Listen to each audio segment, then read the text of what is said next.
You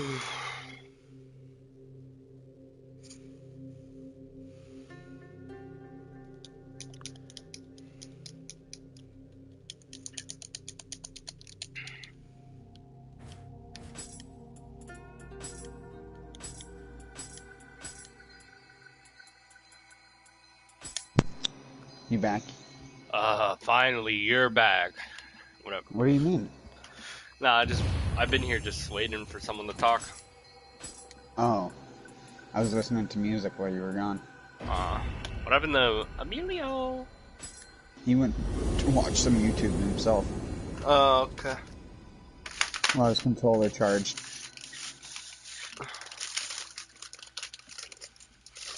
Started up a stream, by the way.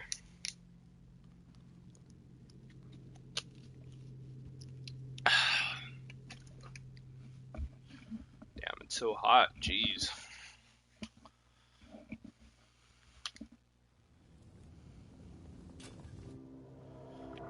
Oh yeah, the game finally has sound. I had this weird glitch where the game wouldn't have any sound.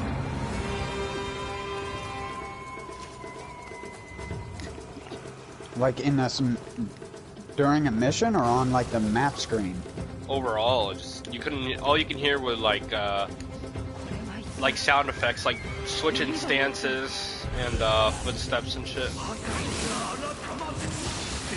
You couldn't hear any music, and I went to settings.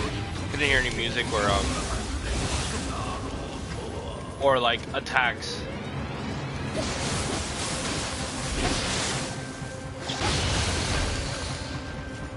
I don't know. I went to settings and I checked if I turned off some type of sound or something, but no.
Arigato. Oh my god, I forgot how fucking bullshit this enemy is. What one? The dual swords yokai. That one? The Kusari Gama one's way worse.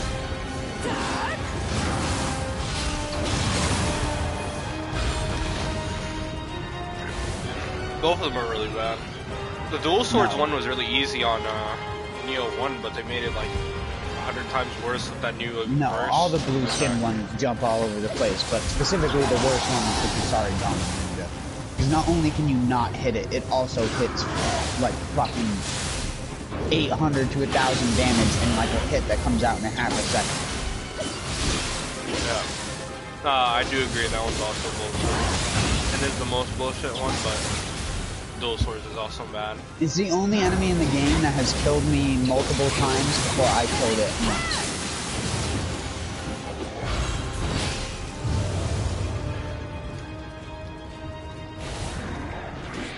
What up?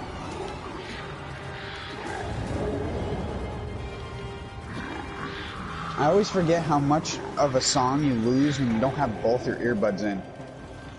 Yeah. It's so bad. What kind of earbuds do you use, Dustin? No, that's because of how music is EQ'd, bud. No, I'm fucking saying what kind of earbuds just to know. Oh, they're Sony earbuds, dude.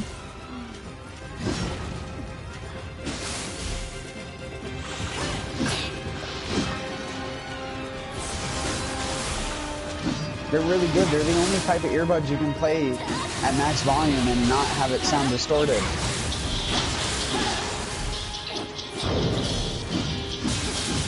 Jesus.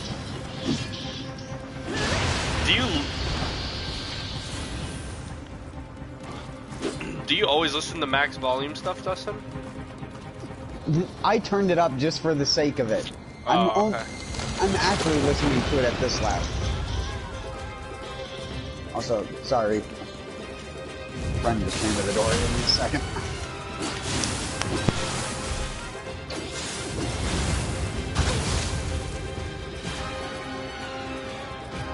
Yeah. I signed in at 6 though, so like, I mean, I said the limit was at 3. Really? Oh.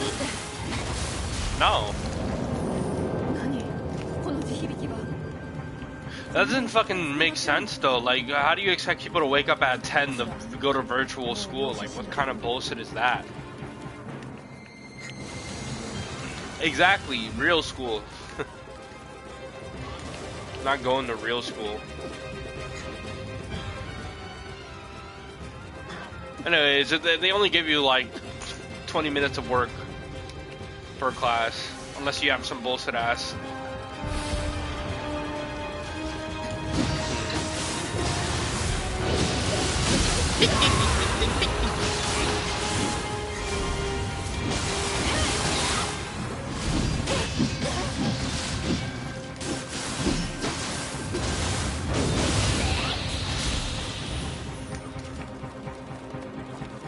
Oh yeah, I know what you're talking about. Ew. That live action bullshit, yeah.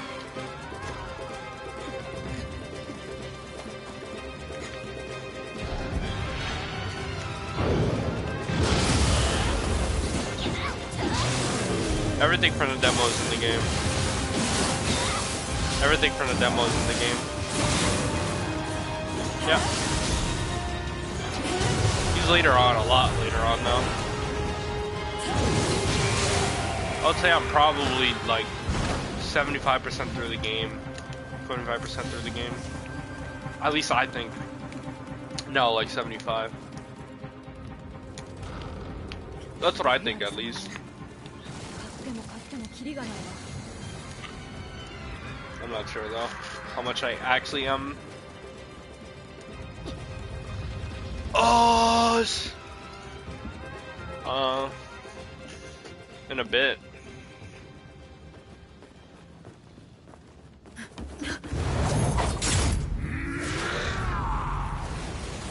Oh shit, it's this guy.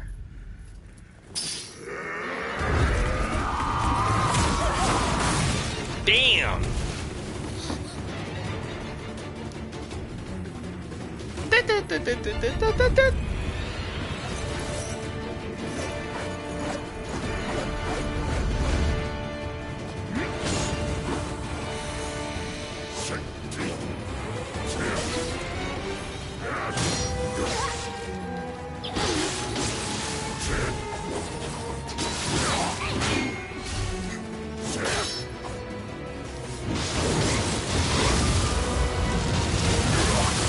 How to cheese every boss in this game, just use the wheel bump.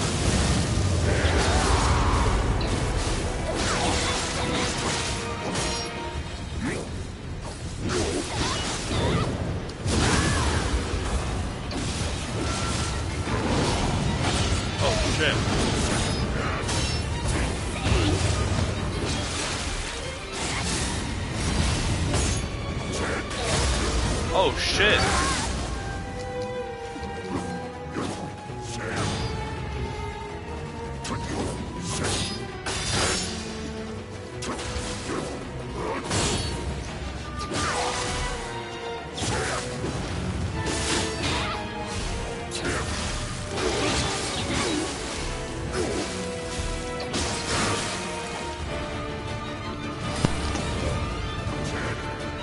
Sorry, what was I saying?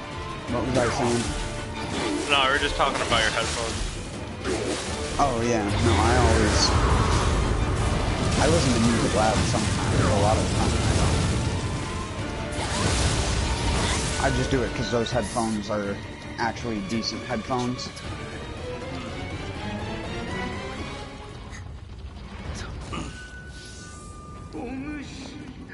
They don't sound all fucking distorted when they're loud volume like a lot of them do, like Apple earphones. Those things, I can turn my computer all the way up to 100 volume and they don't sound distorted.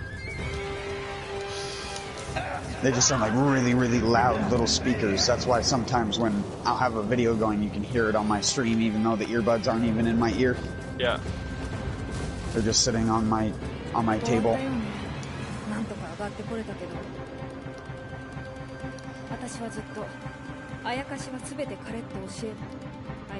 don't know, people always give Sony shit, but they're one of the... I've used Magnavox, Philips, all the regular brands of like shitty earphones.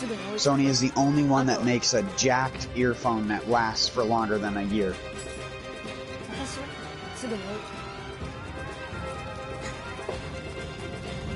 Yeah. Ah. Microsoft fans. Not Microsoft fans, it's fucking fans of everything that's not Sony, because they tend to think like, oh, I got a Samsung TV, because Sony couldn't make a TV that's a giant, cheap flat screen that if one fuse blows in the backlight, you are out of a giant TV you paid $1,500 for. Whereas Sony sells the backlight fuses on their website, and you can download the blueprints for whatever TV and look where you need to put that fuse in it, and you don't have to go through any scrupulous means to be able to fucking fix your own device if you wanted to. And it's the same thing with a PlayStation 4.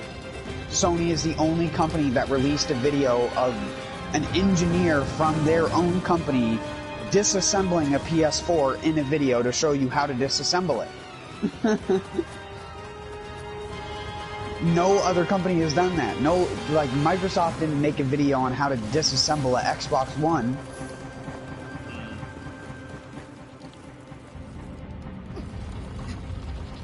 Sony's really the homies. Sony was so adamant about this bullshit back when the PlayStation 4 was coming out. There was all the controversy with the Xbox One with its DRM and you not being allowed to give your game to someone else because it would lock it with your console. Like if you put that disc in that console, that meant that console could only play that disc from there on out. What? Yeah. Yeah. That should. And then we're gonna. That was a Microsoft thing? Yeah, and if you didn't have the disc, you were gonna be required to keep your console online 100% of the time in order to maintain the games. Otherwise, you lose the ability to play the games on your console that you played from a disc. Because the games don't run off of a disc, they run off of an install file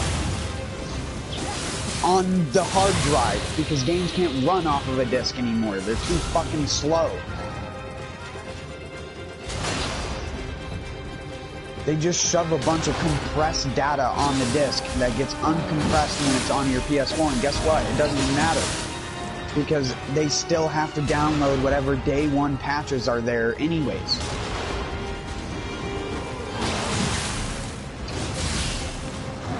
At least if you're trying to play an online game. I mean, if you're just playing, if like 20 years from now you're trying to play a PS4, you need a disc to play it. But if Xbox One went through with its thing that it was going to, you couldn't even have an Xbox One with a disc and play the game. Wow.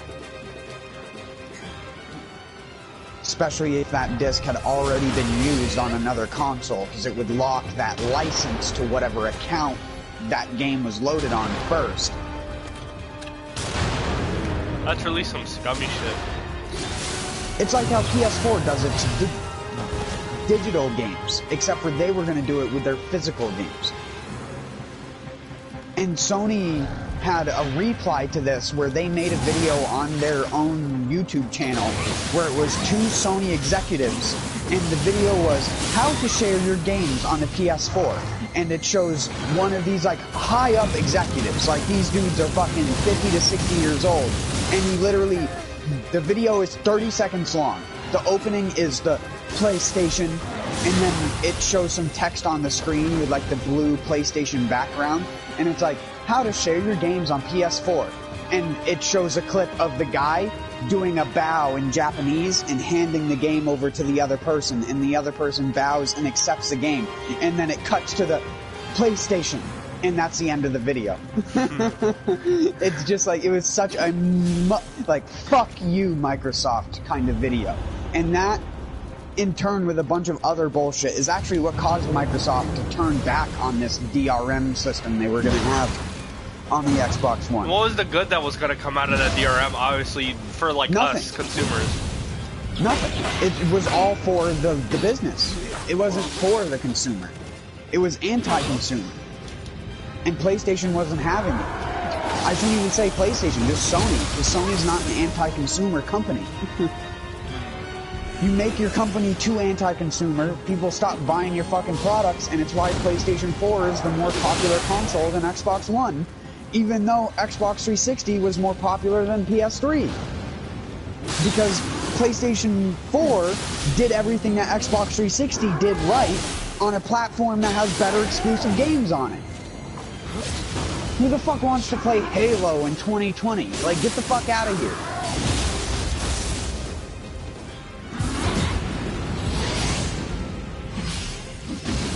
But Halo...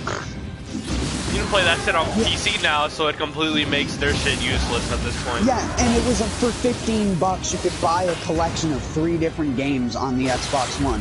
For a 15-year-old game franchise that had been remastered that no one plays because they fucked up the online. So it's like, even the people who are like hardcore dedicated to only playing that, no, it didn't matter.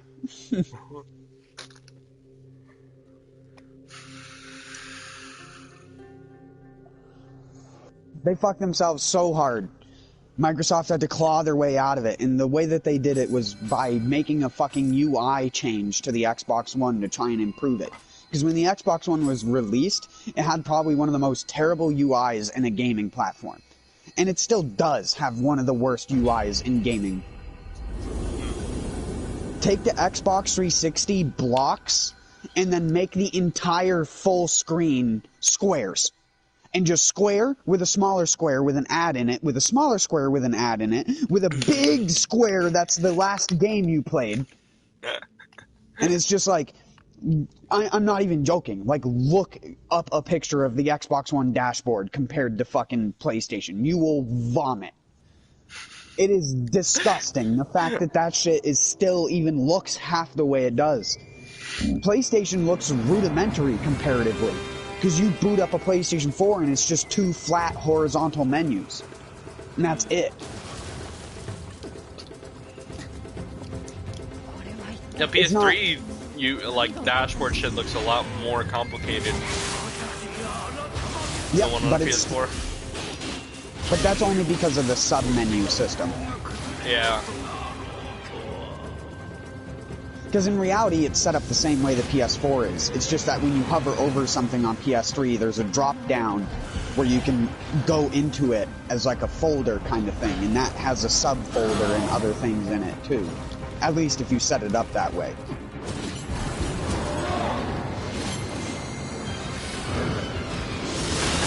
But yeah, they fucked themselves. Pretty AIDS, man. What is? This mission.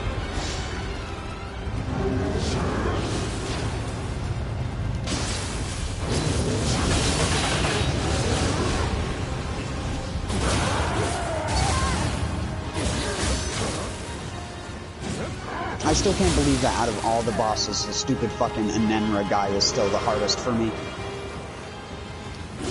I got to that submission in the fucking 5th region where you have to fight him, and I was just like, he's gonna kill me another fucking 10 times, isn't he? Because I felt exactly the same way I fought him before. I felt like I wasn't even playing anything wrong. He would just kill me.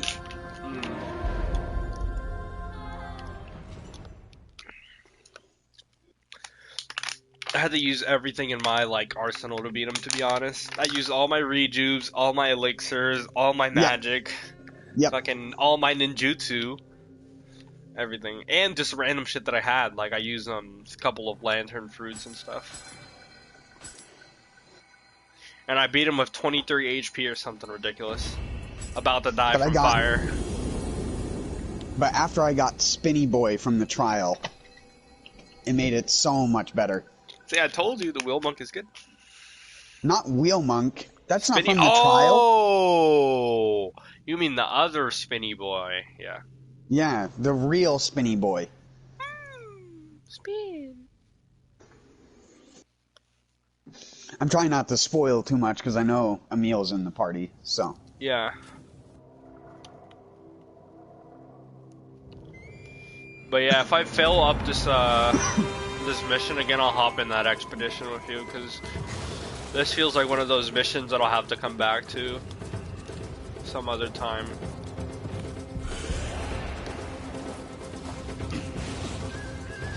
That's because you haven't played the game on default. It's a lot harder.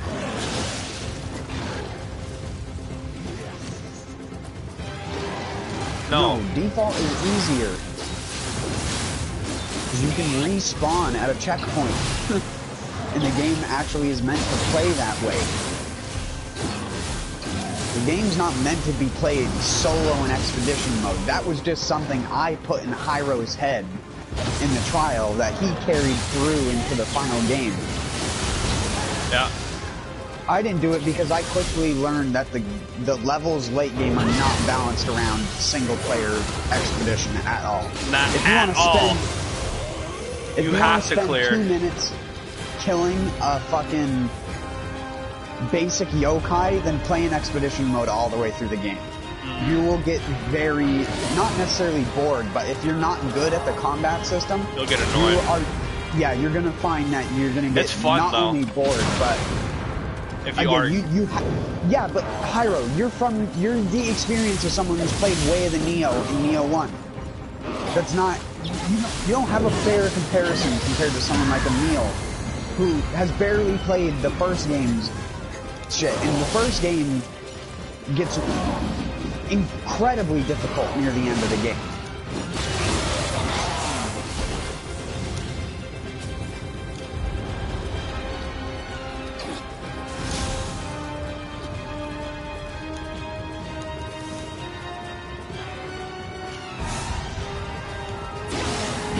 Yeah, I'd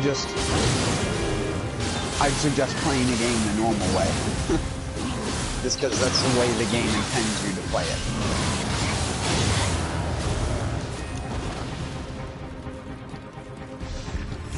Automatically. Yeah, but it's not even about the practice. The practice is better done on enemies where they're not as tanky. Because the only thing that you're going to learn is the thing that Hyro was saying earlier, is how to abuse certain stuff. And abusing certain things is only good when you know why you're abusing it. If you just end up starting to do these certain cycles of stuff, then you go to face normal content. You're going to think something's broken because you've just been doing the broken thing all along to kill enemies which are broken in the first place. Which, that's not, the game doesn't want you to be abusing one skill over and over and over again to kill stuff, like Hyro does a lot of the time.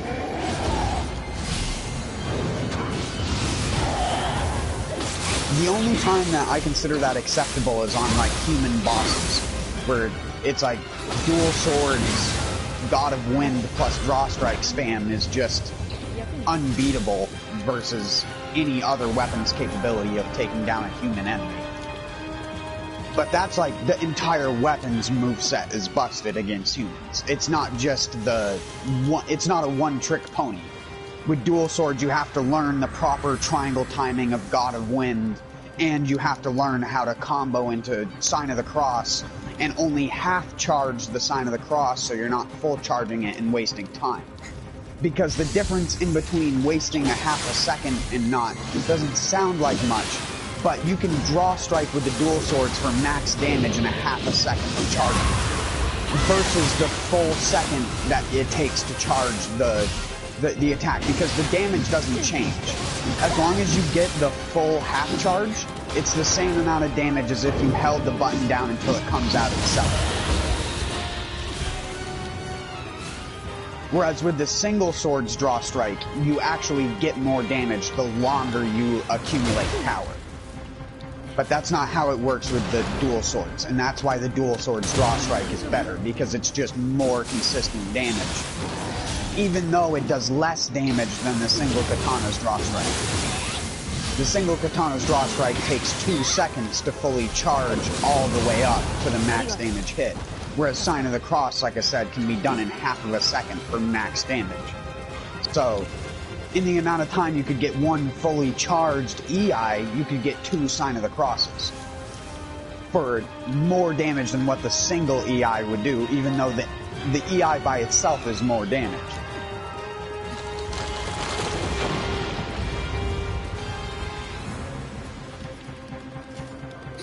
And again, like, the whole fluxing into different stances to keep your ki up, that stuff needs to be muscle memory if you're playing in that difficulty. Because if you're just smacking at an enemy in the same stance over again, like I said, they're just going to feel like meatballs. And all you're going to be doing is, like, it'll be fun for the hour and a half that you do it, but then when you go to another level and the enemies are a quarter more tanky than they were in that level, and your character hasn't improved by much, and the game is expecting you to have 2 other players there stun locking shit to death, it's not gonna seem fair. It'll be possible, but possible isn't fun. At least to me. I don't care if something's possible. If it takes me 100 tries to beat it, so what? But if I'm not having fun doing that, then I don't care about doing it. It's why I don't like Sekiro, because Sekiro is that type of game, where it's literally just you're put up against an insurmountable wall that you have to surmount. And once you surmount that wall, you're expected to feel some gratification, but you know that another wall is immediately going to come up to you. And to me, I don't find that, like, ever-increasing size of the wall to be a great thing. That's why I've always liked Nioh's design, because as long as you're good at the core systems of the game, nothing is going to seem that hard. In fact, my worst in boss that I struggle on the most is the second boss in the game. The second fucking boss in the game gives me trouble. A person who beat 999 in the Abyss in Nioh 1, which is something that only like 1,000 people have done. Yeah. 999. Abyss is a mechanic in Nioh 1 that is a floor-based system. And you have 999 floors that you go through, and each floor has a boss on it. So you have to kill 999 bosses, is basically what it is. Except for you also have to clear 4 debuff zones every time you want to kill the boss, because the boss has 4 debuffs associated with it that are associated with a miniature zone on each floor. So each floor has 4 debuff zones and a boss. I put 1,000 hours into the character, and 600 hours were in the Abyss.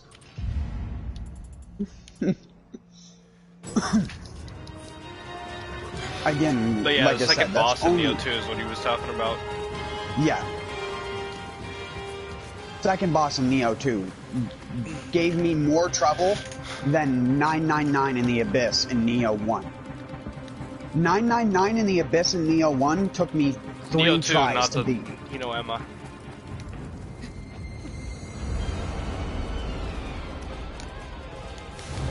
Yeah.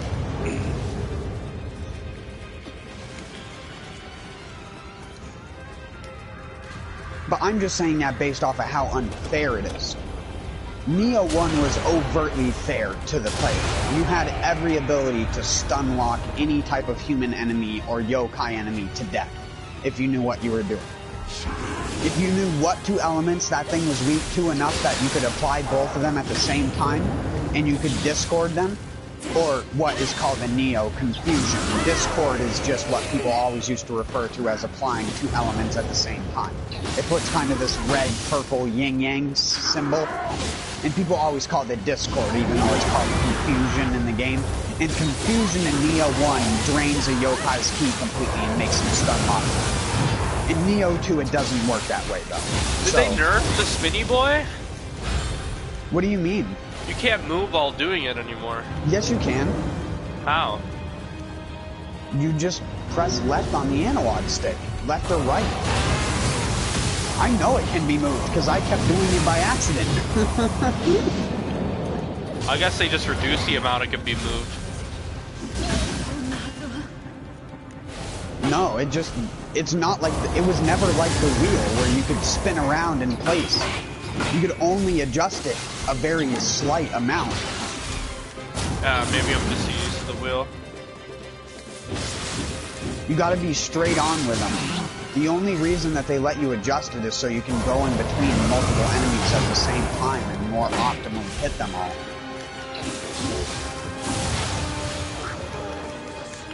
It's still very broken though, because it's still on enemies that are weak to both fire and water, it instantly sets them both. And even on enemies that aren't, I was doing copper earlier, and a guy was doing the mission where you have to fight the Gozuki in the circle, the submission in the first region. And I literally killed the boss in one yokai ability with that spinny boy. Wow. I didn't even expect it to do as much damage as it did. I just pressed the ability and just the HP bar went all the way down to nothing. Because it was the Dark Realm version. So in the Dark Realm, the spin is twice as fast. So it just shredded the fuck out of his HP. Especially because when you apply the water effect, the water makes him take increased melee damage.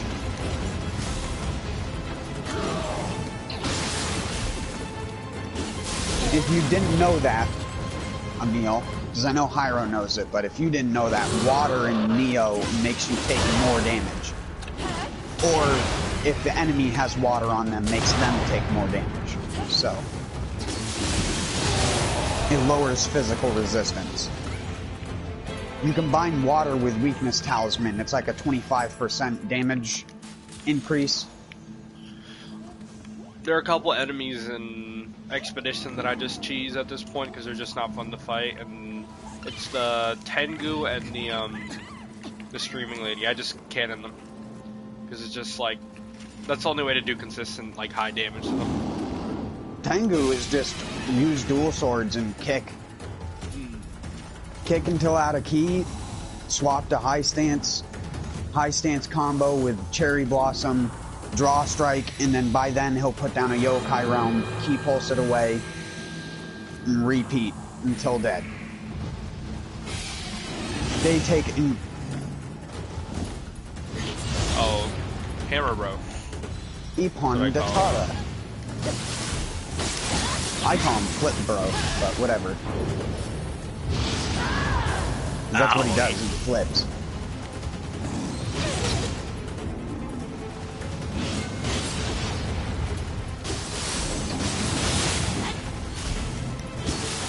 And then the one with the fucking sword is so obnoxious. Yeah, his hops is really annoying because it just tracks you so fast. Yeah, the only way that I found to avoid that consistently is to block and go low stance, block and dodge forward towards him. And then just stick behind him. And he'll literally just circle around you and never be able to hit you? Well, yeah, you can do that, but then you can't hit him while he's doing the animation. You can hit him during the animation with the method of low stance dodge behind him. Really? So, yeah. Depends on what weapon you're using, of course, but with high stance attacks to certain weapons, like the single sword and shit, yeah, you can hit him in the air when he's doing the pogo, as long as you circle behind him. Because it has crazy tracking if you're trying to run away, but if you go behind him, it doesn't do a 180 immediately like some other people do.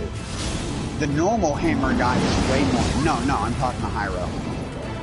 Where we're talking about a version of that enemy that you haven't seen yet, that has a sword instead of a hammer. Which is weird because the hammer ones can drop the sword and the sword ones can drop the hammer.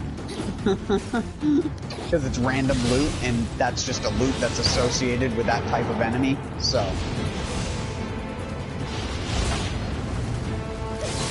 No. That's the blacksmith, actually. Toyo. Genji Toyo.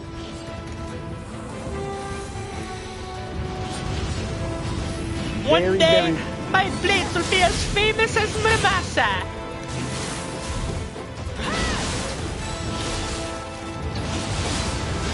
Yeah, no, it is for me as well. I just watch Dustin stream all the time. And I have to hear like that bullshit. He's talking about this. Oh, that's not the... Welcome! Right. If you find any rare weapon, don't mind him. He's harmless. Looking for anything special? Come on, say the line. Have a good brow. Say the line. Someday, my blade will be as famous as Muramasa's. Yeah, there you go. Someday, my blades will be as famous as Muramasa's. It's just so out of character. English. Oh my god! Focus on what you're doing, man. I'll tell you this, be careful of the environment. That's gonna be the most dangerous thing in the expedition, because you lose a whole state for just fucking falling off the map. And it's so stupid. Mm-hmm. You get punished way too hard. Hyro, you're not meant to play the mode by yourself. I know. I'm just letting you know, though. Letting me know, the guy who's playing the game normally. I'm letting you know, Emil. Humans. Yeah. Yes. They're really nasty, actually. Same thing with they're kind of good Axe. on everything. For me, the dual swords are if I can't beat it with any other weapon, the dual swords are the weapon I fall back to. That's me, but with the axe and katana. No. Yeah. That's because I have a different playstyle than you. Single katana does not allow you to be as aggressive as dual katana. I'm sorry. But it just doesn't. The triangle at end of combos suck, all except for Morning Moon. Exactly. Yeah, exactly. The weapon fucking sucks. Yeah. They needed to add new triangle at end of combos for the katana, but they haven't, as far as I'm aware. Even all the new skills are not triangle at end of combos. They're L1 triangles and L1 squares.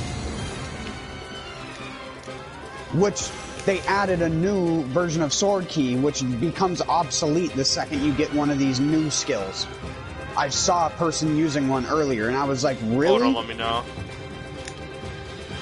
Oh, I'm not going to spoil it for you. I have one skill that I got. I'm not going to spoil you either, but it's really cool. Although it's not very good. Yeah, that's what I was saying.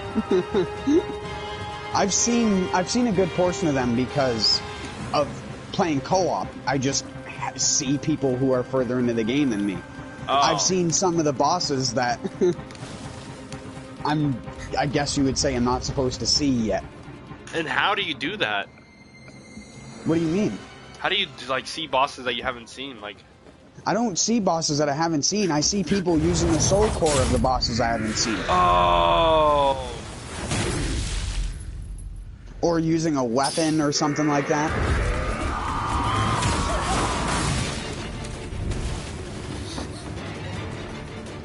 If you're later in the game and you're coming back and still summoning, you just like you're either just doing it for fun or you absolutely just suck. No, I'm saying the other cooperators.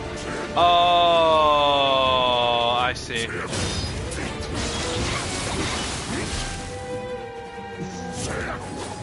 It's not like the host has the abilities.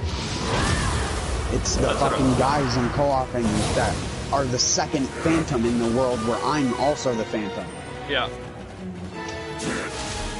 That's the main problem.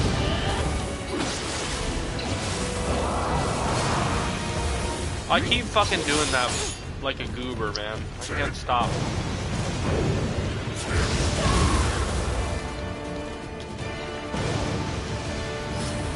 Drums?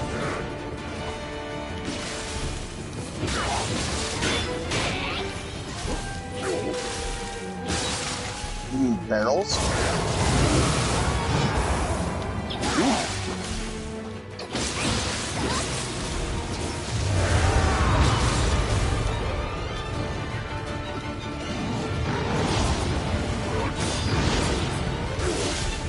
Yeah, and you're fighting the juiced up version.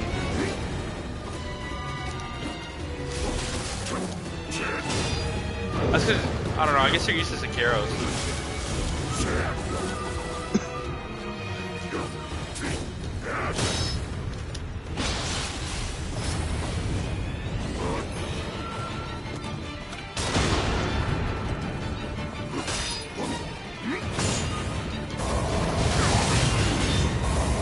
I always use that to my advantage to spam yokai skills, because that's really what it's meant for. It's actually a benefit towards the player. Yeah. The Dark Realm? Yeah.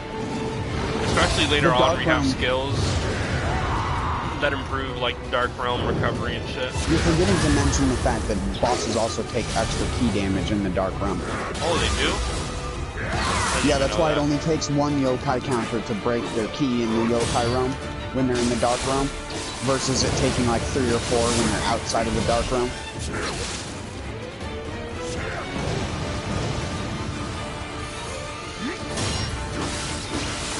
It's way more advantageous, but it also requires you to flux a lot more. You have to know how to flux to really take advantage of it, or use, they used to be called Hekai Talismans, but I can't remember what they're called in Nioh 2. They give you key recovery and purify realms automatically. Wow. That's what a lot of people use who don't like the key pulse and want the game to be more like Dark Souls. The increased key recovery shit? Yeah, so they don't have to key pulse. Talismans or whatever they're called? No, that increases your Emrita gauge. Oh. In Nioh 1 it was called Kekai Talisman, but in Nioh 2 it's called something else. One thing I wish that they would change is make soul cores like their own. Don't make them an item, make them like something else. So you don't have to manage them either. Well, they have to count as something because you can't have infinite inventory space. It's a memory. It's a memory thing. Right. I forgot. Having a fucking game that has an item inventory of 500 items is ridiculous enough as it is. I mean, I'm with you 100% on the I don't think they should be considered normal items too, but I also understand why they are. Yeah, no. I just go in, and the only thing I do is I save things with inheritables for when I get late game versions of those things. And I look for specific ones, like I've been waiting. I had a level 37 Ippon Datara that I was using all the way up until the last mission I just did, where I finally got one with decent enough stats to replace mine. Because my old one had 20% nullified damage when in yokai shift, and anima charge rate increase. Just a flat rate increase, which is the best. Because percentages matter way more in the Dark Realm. If you have the 10% anima gauge charge rate, you will get almost double the anima in the Dark Realm that you would not having that skill, because all anima boosting effects are increased by double in the Dark Realm. No! Oh my god, you absolute whore. Hordis? Whatever. Suck my left nut and put it in your butt. I'll join up on you, Emil. Tired of this mission?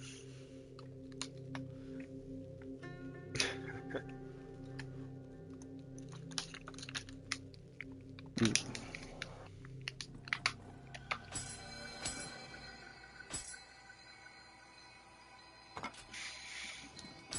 you have a set as friends? Alright. Alright, mate. Joining up on you, mate. I would join, but Hyro's already gonna insta-kill everything, so...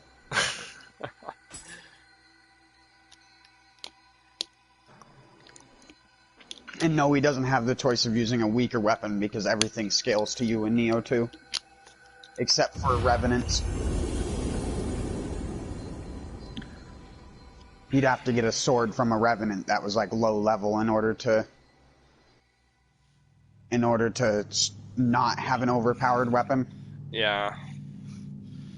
What level are your weapons, Emil? Like 10 to 15, I'd imagine. Yeah, probably, right?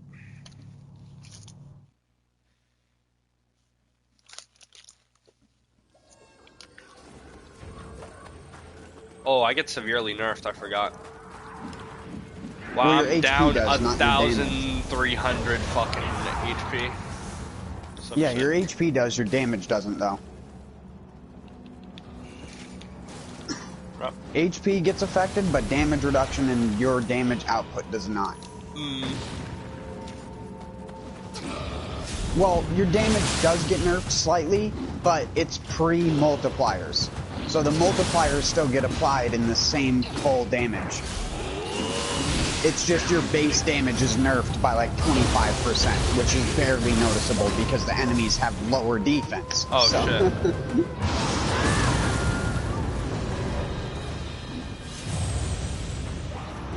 Yep.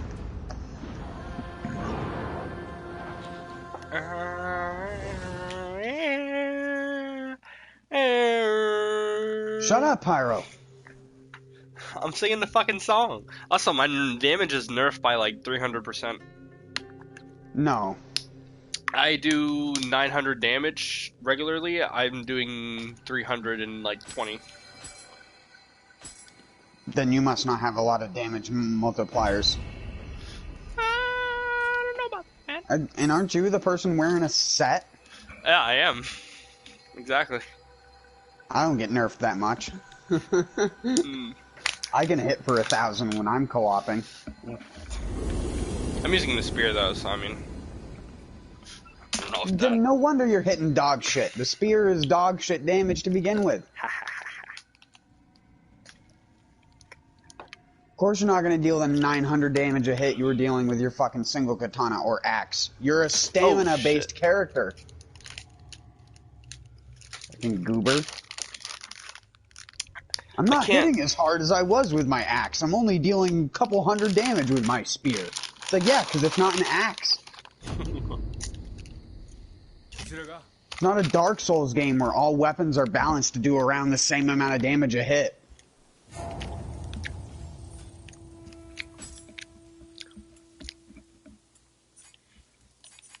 Ew. Why'd you make that stinky, man? I'll use my dual Says sword the guy build. who literally can't eat without sounding like a cow chewing cud. You heard me eating already? Dude, I can hear any time your mouth opens. I just like...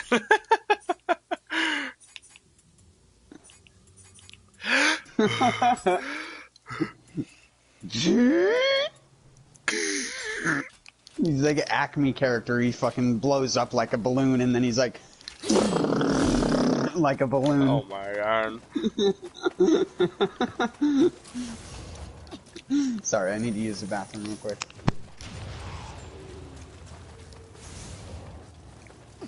Because they should have.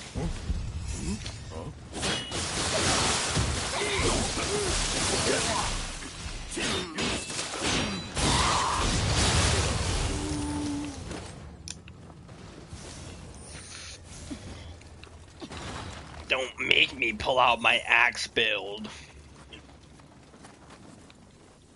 This is the way. This is the cool way.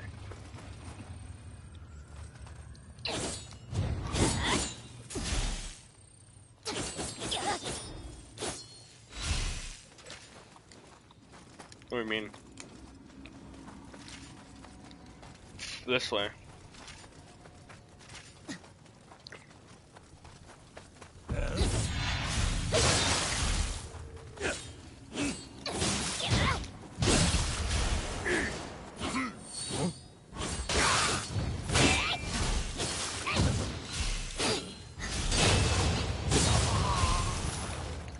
Thanks.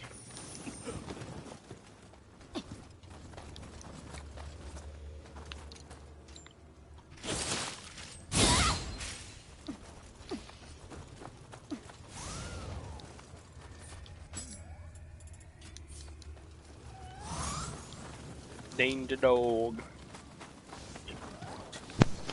Why? So you can nade it?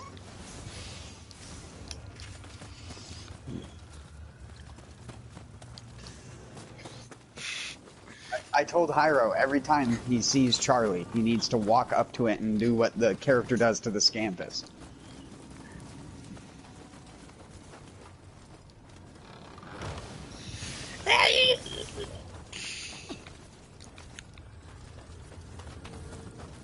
If you do it enough, they'll get used to it. Gotta get used to it. Yeah, you just gotta, every time you see him, like I said, just walk up to him and go, scruff, scruff, scruff, scruff.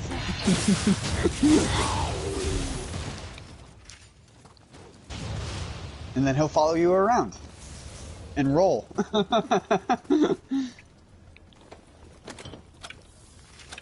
You ready for this?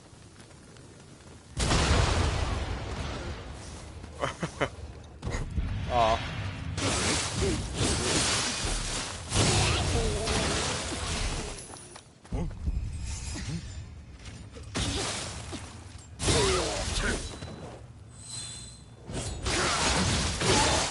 Hyro just runs in, and then when 3 people are shooting at him later, he's like, what the fuck? I don't. I just suck it up, and I'm like, okay.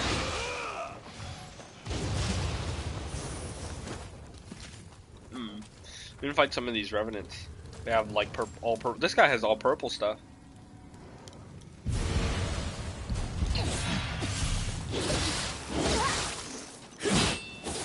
That's because the game doesn't have any aiming acceleration. It's just straight analog, 1 speed.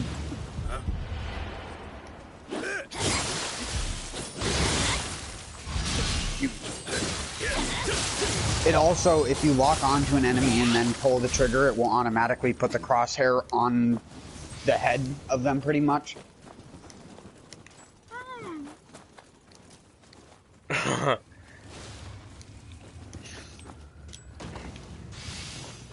Well, you can also get a thing that if you lock onto an enemy and then press L2 but don't touch the right analog stick, it will auto-aim for you as long as you don't touch the stick.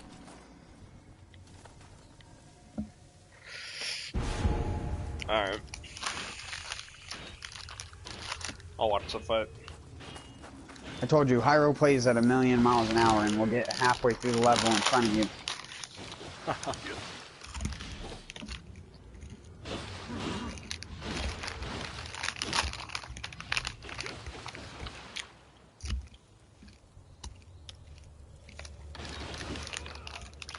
Well, the Revenants play like absolute idiots until you get late in the game, and then they start using tons of abilities out of nowhere. And magic. Well, the magic doesn't matter. It's when they start spot parrying every basic attack you do to them. So it's just like you go to swing, and it's just parry instantly. And it's like, being parried by another human, I'm like, that dude has skill. Being parried by an AI, I'm like, you just read my input. I press the square button and you pre-programmed the thing to instantly counteract me pressing the square button. Like, fuck you. That's the only thing I hate, is whenever a game puts parrying on enemies, because it never feels legit. It's not like the enemy sits there parry spamming and you attacked it. No. You attacked it one time and it instantly went boop and knew that you were going to do that. It's just so bullshit considering how fast Nioh animations are. If a fucking AI spot parries a fucking axe, so be it. But when you spot parry dual swords in low stance, you're just bullshit.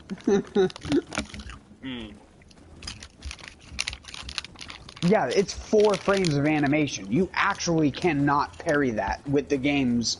Any of the basic parries in the game have a startup frame minimum of 2 to 3 frames.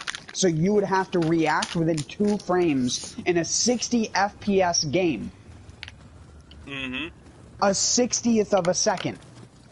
As I always say, dual swords are the hardest ones to back wave. It's not possible to even back wave the low stance. It has to be the mid stance or the high stance, because unless you predicted the fact they're going to swing, there's no way for you to press the L1 and your character's animation to be like have the katana actually flat, which is what needs to happen for the back wave to go out. Yeah. Yes, you have to learn it, and it only works on human enemies. Only on human enemies. Human bosses it also works on too, but a lot of them have unparryable attacks, which makes it unreliable to try and parry them. So I just dual sword God of Wind. Honestly, it's the most broken thing in the game. The first human boss in the game, I got the smasher on my first time fighting the boss. Smash is where you take no damage. No, Smasher is when you kill it in under 60 seconds. Oh. Crusher is when you take no damage. Okay.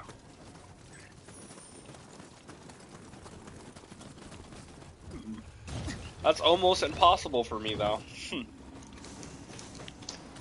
Yeah. Because you're not supposed to play in fucking expedition mode. I'm big brain. I don't care. Is it big brain to say that I'm not going to get that, knowing that you're not going to get it because you're playing a mode not designed? Just eventually. No, you're not. Eventually I will. Not in solo expedition mode, no. Mm-hmm. I will. No. And I'll be like, Dustin, I did it. And I'll choose something.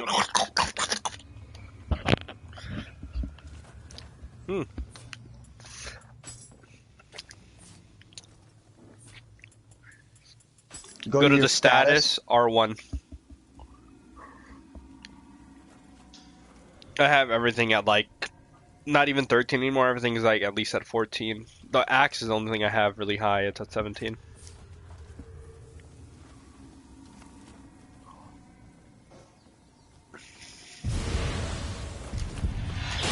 Well, whatever weapon, I would highly recommend sticking with that. Pick like 2 or 3 weapons that you want to use a lot and then use them all the time. Because you're going to get up to the point in the game like I am, where I've used all of the weapons almost evenly, and none of them I can go to the dojo for and get the maximum upgrade to get the extra skills. Whereas if you focused on one weapon, you could get the extra skills, no problem. Mm. It punishes you for using everything, which is like weird to me. Yeah, considering in Nioh 1 it was the opposite.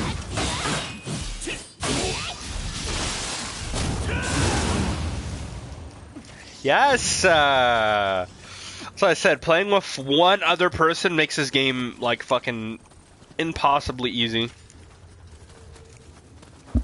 The game is a joke, because you can just perma-stun everything. Hold on, I'll buff you.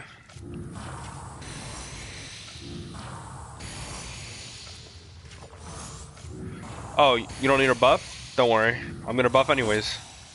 So you can kill it even faster.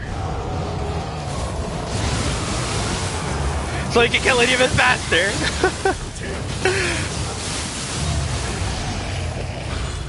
Told you, man. Fucking ridiculous. How long did it take you to finish that? No, it's because you're... over-leveled. Yes, that is true.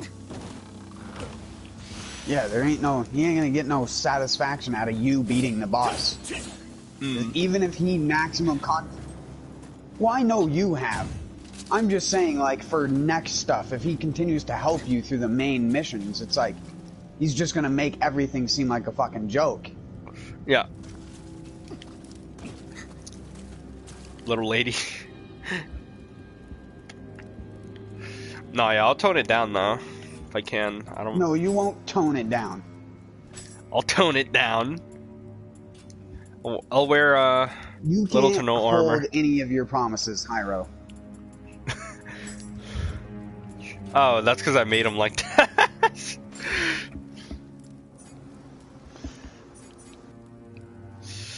But yeah, I'll use the. I wish I could. Yeah, I would have. Because Hyro is the typical edgy, frickin' cringe lord that you find playing this game that found the boob slider in the fucking character creator. Let's go. I wish I had increased damage on armor, but not really because I'd make it. I know. I didn't take those off as well. There we go. It's the only way to make the game fair.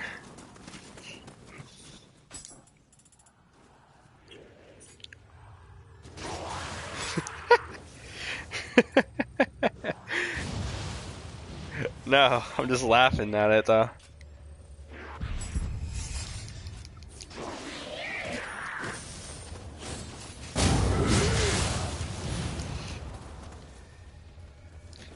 Swear, imagine if I had the dual swords getting stabbed that much.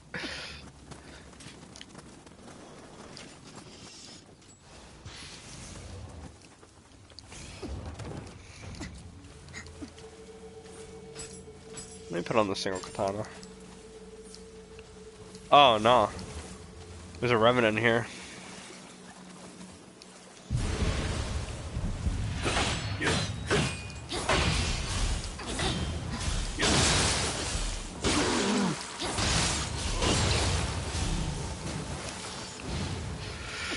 Well, it's almost impossible to intentionally put them off of a cliff, so. What the hell?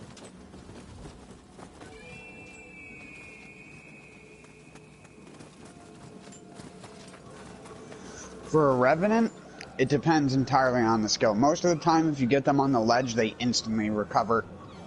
They don't even have a half a second, so only if you hit them near the ledge with a multi-hit attack will you knock them off. Because it has to hit them with 2 hits, like pretty much simultaneously.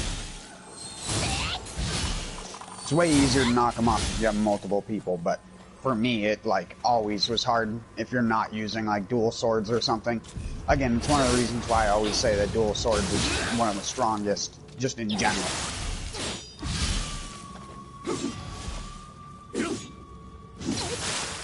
Alright.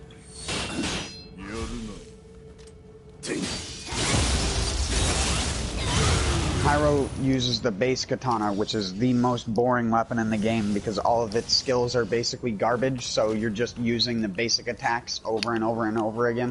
Mm-hmm. I don't use it anymore, to be honest. It's actually my second lowest level weapon, except for Tonfa. That's because I haven't used Tonfa at all. No, I lie. I put it on to fight like 3 enemies, and I was like, yeah, I'm done. It's just too much of a basic bitch move set for Nioh too. You have weapons like the Switchglaive and Odachi and stuff like that that are just crazy in terms of the complications in the weapon design. Whereas it's like with single sword, it's like literally this is a weapon in a video game that has stances. And that's about all you can describe the katana as, because it doesn't have anything cool or unique going for it. You get a kick out of and a combo, a Swallow's Wing, which only works with light armor, even though the Odachi one works with any armor. You could be fat armor and do a backwards flip with the Odachi, but not with a tiny katana.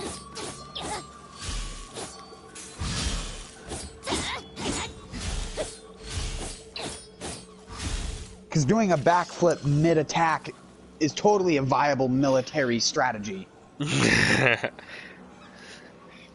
Wait, you don't think so? Rambo does that shit all the time. And he's like a veteran.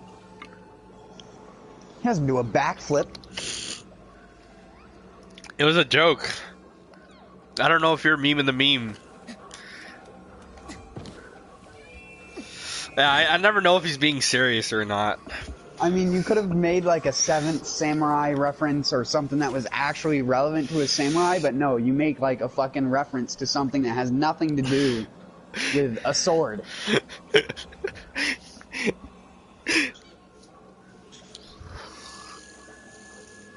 Hyro's someone who'd be talking about pizza, and then he'd go, what about that tuna casserole, though? Yeah, exactly. Like, what? Fucking weirdo. I'll spit on you. You're only spitting because you're salivating because you want to eat more Chex Mix. Chex Mix? Yeah, Chex Mix. Tex Mex, Chex Mix. Chex Mix. You ever had that Tex Mex? Yeah, it's the Tex Mex, Chex Mix. Oh, of course. Chex Mix. Bam, checkmate. The Tex Mex, Chex Mix. Say that 10 times fast. Chex Mix. Chex Mix. Check mix, check mix, check mix, check mix, check mix. Jesus. Check mix, nah. Check mix, check mix, check mix. Tex Mex, Chex Mix. Tex Mex, Chex Mix. Tex Mex, Chex Mix. It'd be just Taco Bell flavored. Chex Mix. Tastes like someone dumped the dried powder in your frickin'. And then just little scribbles of cheese. Scribble dots. Scribble bits. What? Seriously, bruh? No.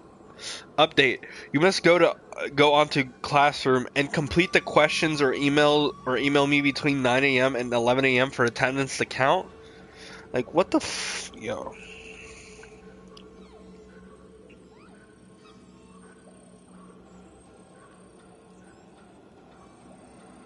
I'm not a normal person. I don't wake up at 8. I'm going to sleep at 8. Just be glad you're going to live through a time that probably won't happen again for a while. Where you get to stay home to do your schoolwork, even though you're going to a public school. Yeah. Does that make sense? It's literally the antithesis of a public school. Is being privately educated in your domicile. Hell, even homeschooling nowadays takes place on live classes and courses like that. Yeah.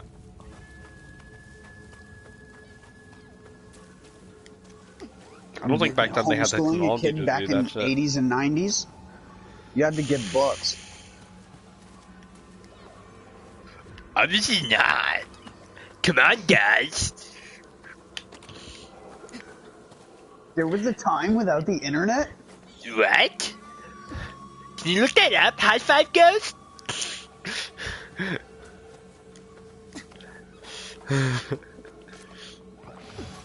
Yo, babe. You're not even... Do you know who else not even? My mom! You didn't even make, like, the joke properly, because you said babe instead of bae. Ew, no, like, he doesn't say that. That didn't even exist back then. We're referencing Muscle Man. Get away from me, sexual predator. I got you, I'll stand in the fire.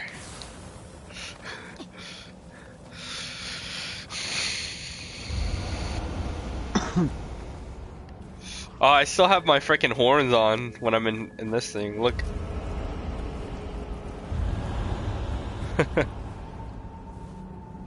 Yeah, because we're in the dark room. You can have them on at any time. You can just press R2 even when you're outside of a dark realm. Woo! Oh shit! Because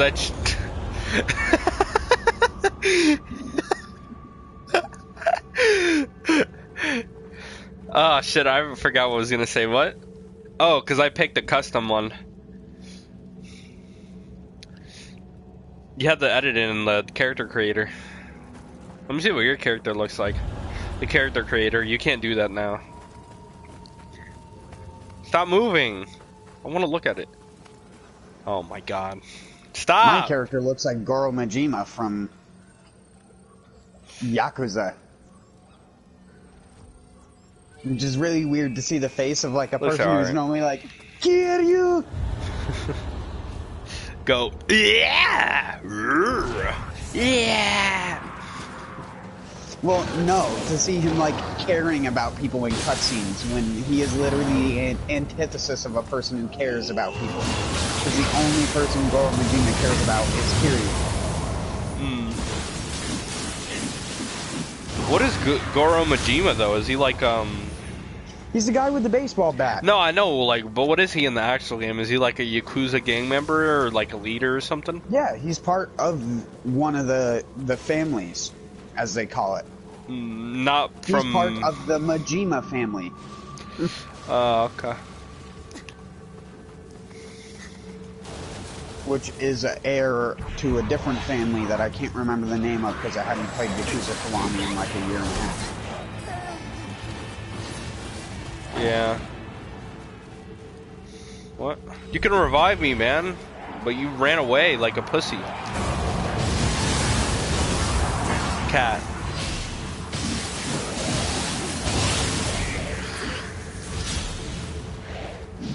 I wouldn't use as much of the bar.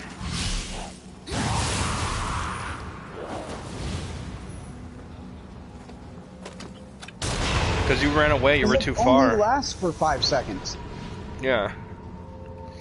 Well, now you know. So you better get it right, or I'm gonna call you, Well, that's maybe why you should play the expedition system the way it's intended to be played the first time you play the fucking game. This is why I hate Hyro putting people's mentalities into... Like, because if you never knew Hyro with the solo expedition system, you wouldn't even be doing it right now. You'd just be playing the game normally like other people. You're only doing that because fucking douchebag over here did it.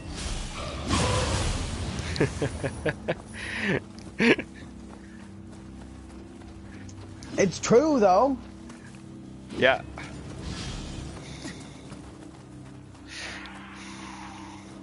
If you I told had played Nioh, you, without Hyro telling you that that system exists, you would have not ever gone to that system off the beginning.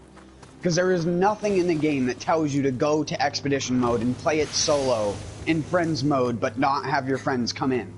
That's not the way it was intended ever in a million years. Yep.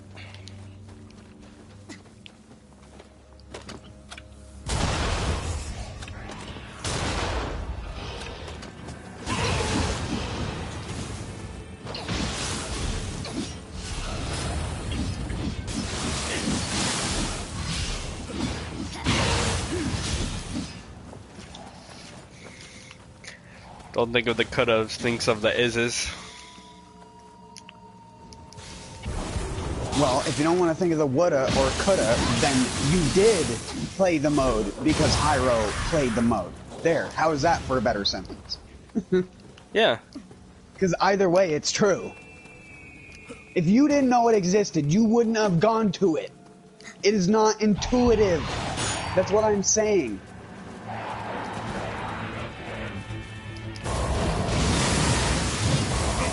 For a second, I thought you were saying what to me.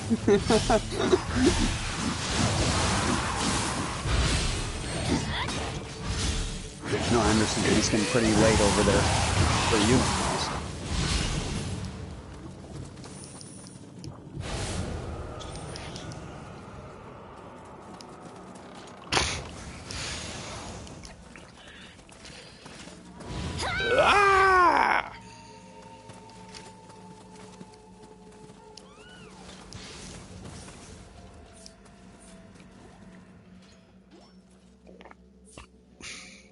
Since we have those 2 weeks off, what?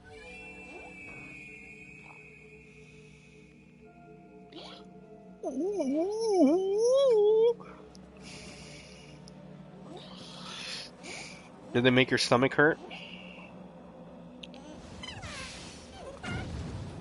Aren't they supposed to be like really spicy or something?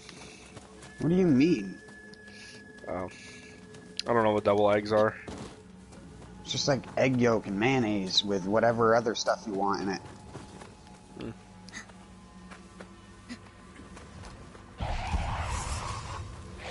The way that my family always used to make them is we would add a little tiny pinch of pickle juice into them.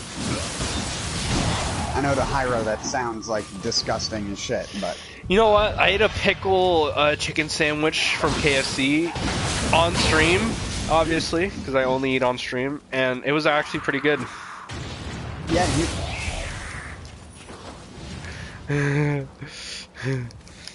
You want to watch my ASMR eating channel with occasional gameplay? Watch me. You want to watch 3 hours of no voice and someone else in the party chat talking, so every single person who comes in thinks it's a doesn't different even know person exactly. They never knew who's actually fucking streaming. Shut up. Welcome to my stream, because I'm the real owner, or am I? No, I'm the person streaming right now. Oh, of course.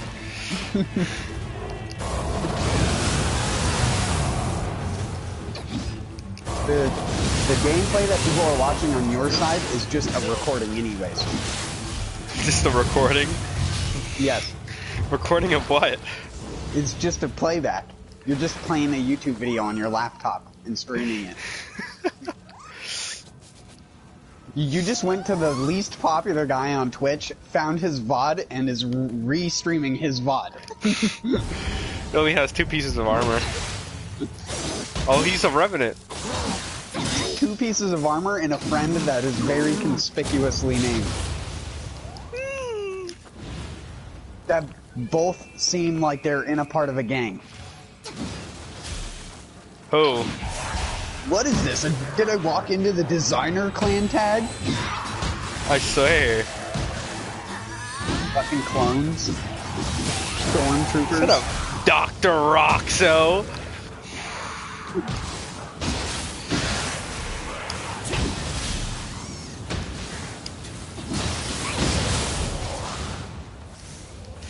Oh, I'm Dr. Roxo. Look at me.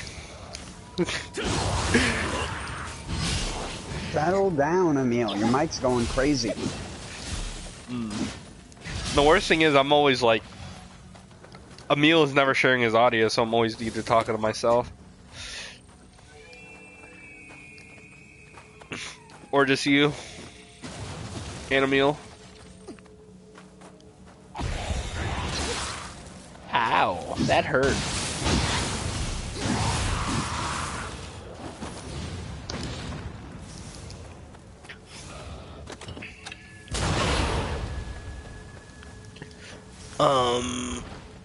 Excuse me. Yeah.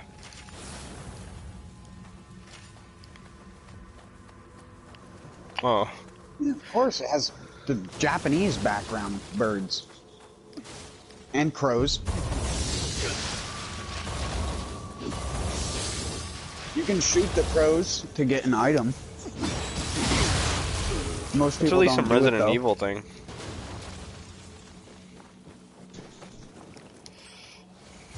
Most of the time it's a stone, but they can give you spirit stones and other things too. Most of the time it's a stone.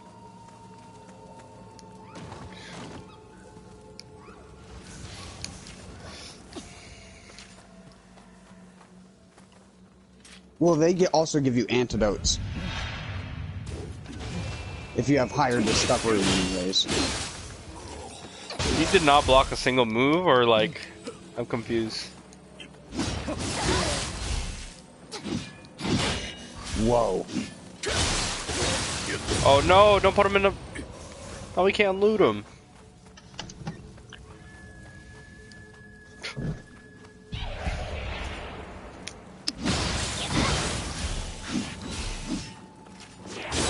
Are you muting and unmuting your mic? Yeah.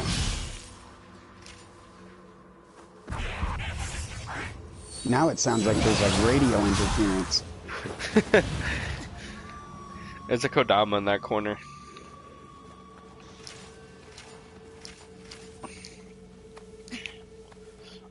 Pressure. I'm a getter.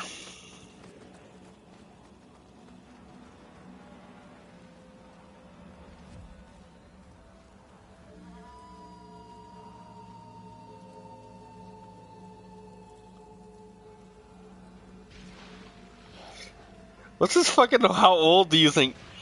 I need to use this shit. How old do you think you are?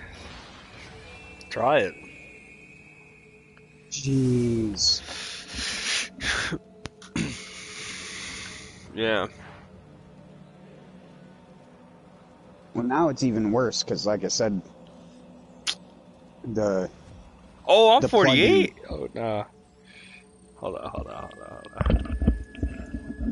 It's a plug, dude. The more you keep unplugging it and plugging it back in, the worse it just gets.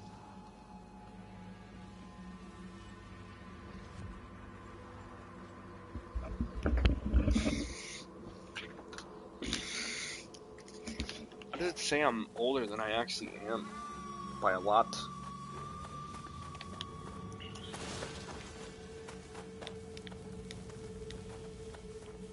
Alright.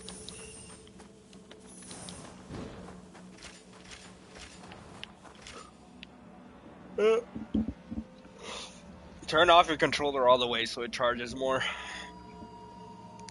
Like, completely turn it off.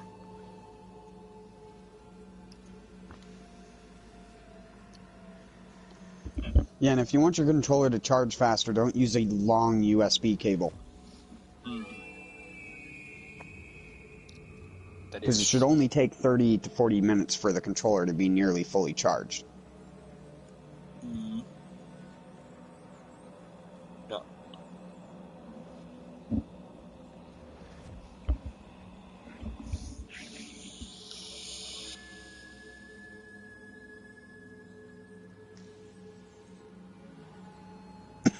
How the fuck does my brother get access to my YouTube account?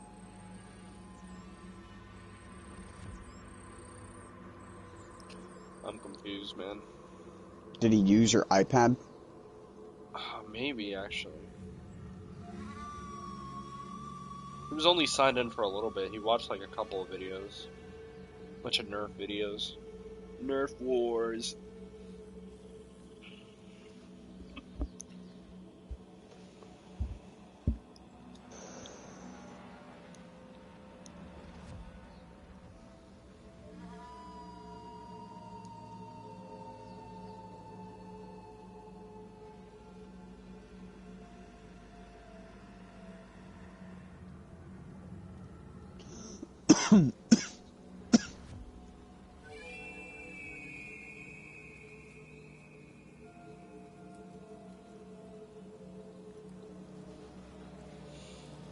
I sent Rasan a message today, but I don't think he wanted to party. Because he didn't respond.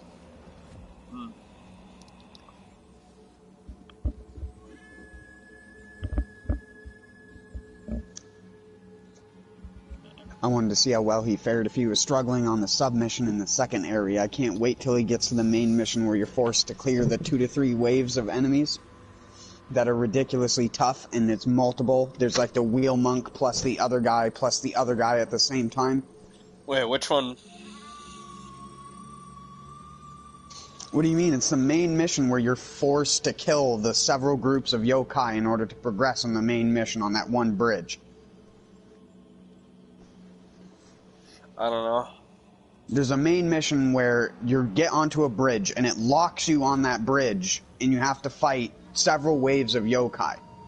Oh, I think I know which one you're talking about. And there's a wheel monk combined with a tengu, and then another guy spawns halfway through it. And then there's the submission where where you have to fight the Gozuki, and the Mizuki spawns halfway through the Gozuki's HP bar. Yeah. That one is pretty tough. You also, in the expedition mode, you have like 2 dwellers and 2 archers. Or some shit. Also spawn in. Makes me glad I didn't do it in Yokai Realm.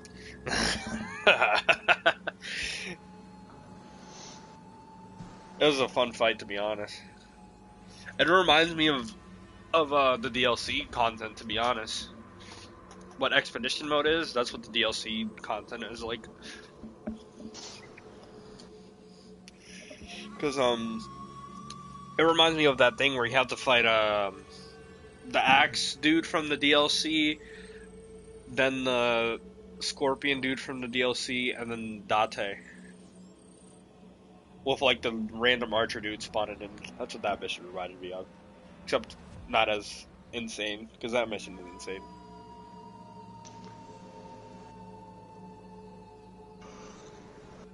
Yeah, in that game, Discord exists.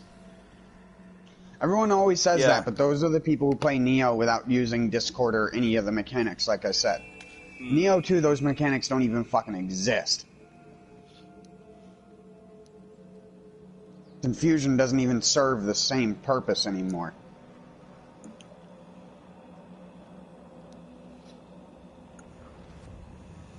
Just makes enemies take even more key damage on top of the key damage that they already take if you purified them, because purification is about the only way to get 2 elements applied on most yokai bosses. Has to be... So I carry salt on me now. I didn't use salt in Nioh 1, but I use it now because it applies purify on just about every yokai in 2 throws. And it throws much faster in Nioh 2, and you can throw 2 very fast back-to-back. And not only does it do insane key damage, it also just instantly puts purify on them. Some monsters, it only takes one salt to put purify on them. And then if you have, like, water imbued on your weapon or lightning imbued on your weapon, you just attack them and they get discorded. But, again, it's not that great. If discording was strong, then the Spinny Boy would be the strongest yokai skill. Because that instantly discords, like, a good portion of enemies. But it doesn't matter.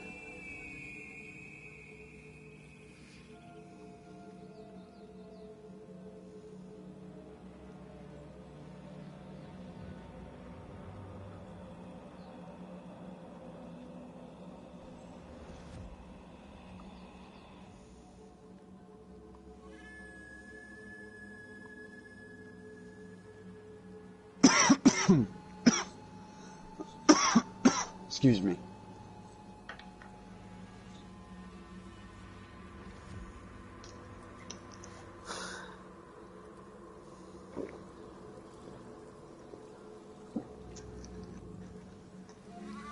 Sorry, I don't know how loud my drinking is. I can't hear it. I listen to music while... I can hear you, but I can't hear, like, very low noises. Or not too loud noises right now.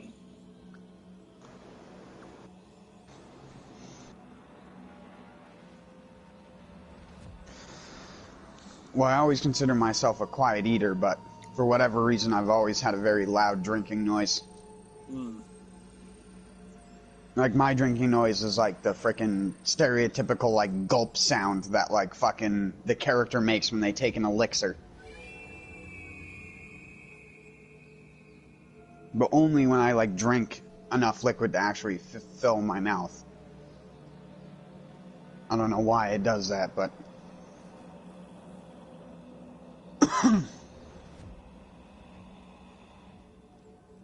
Insert, you done took too many dicks, son, joke here.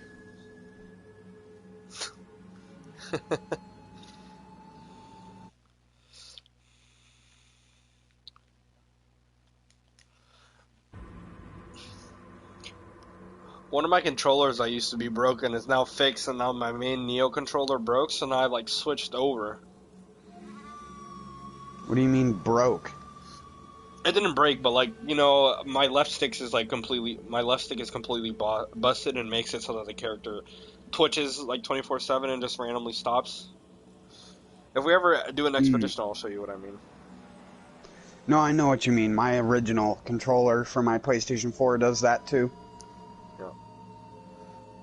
My new Pro control, or the Pro controller I got with my Pro, like, a year and a half ago, doesn't do that. Yeah. But I only use this controller for games like Monster Hunter and stuff like that, so... Until recently, this controller had, like, a layer of dust built up on it. Wow. because I had been playing mostly Borderlands and Bloodborne, which I use my shitty controller for. Mm.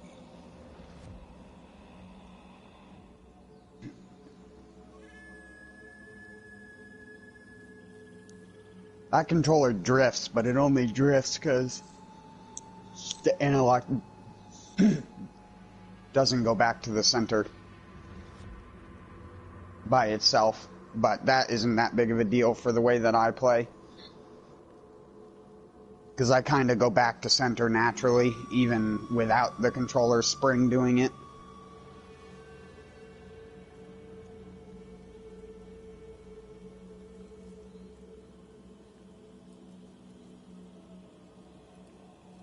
I got used to doing that while playing Monster Hunter and having to be neutral to do specific things.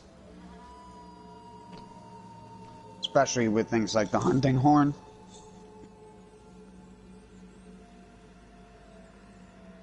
I hate when I have an itch on my back and the only way to itch it is to like grab the sides of your shirt and like lift it up. It's the best way to scratch your back if you've never scratched your back that way. It can stretch your shirts out though, so it's best done with like a sweatshirt or something. But you just scratch your back like you're drying yourself off with a towel.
This fucking song.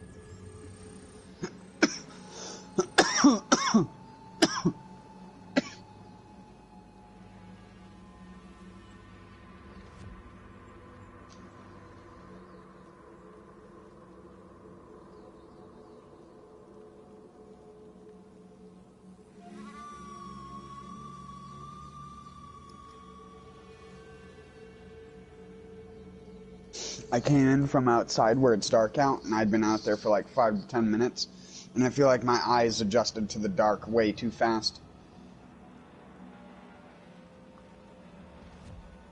So now even my screen feels ridiculously bright.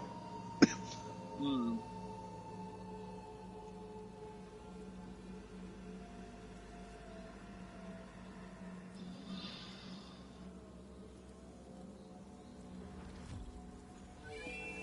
No, he didn't let me buff.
So many people do that, man.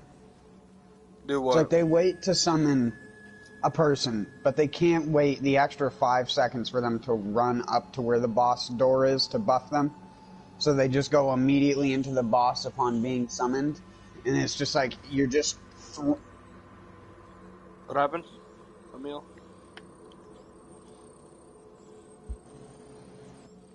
I was just saying, it's annoying getting thrown into a boss fight when, if the person had just taken an extra 5 seconds, I could have literally given them invulnerability. Because I can put protection talisman onto people, and protection is like a 2,000 damage shield. Like, it's ridiculously strong early game. When a person with high Nioh magic puts it on your character, you get basically immunity to damage for like a full 2 minutes, and it's 100% physical damage reduction. Like I said, it acts exactly like a shield. Protection is disgusting. I'm pretty sure Hyro has it and puts it on you occasionally, and you probably don't even notice, but yeah. It makes you 100% invulnerable. The little shield icon below your, it just doesn't make you invulnerable to magic damage. That's rejuvenation. No, I just put on What was that? No, I just... oh, sorry, my mic was away. No, I just put on rejuvenation on them. Oh, you're not using protection? I am. I just already used it before, so we need to go to another shrine. This guy's name is Fresh Ronin, but I'm the guy who actually looks like a Ronin. Holy crap. Are you moving around?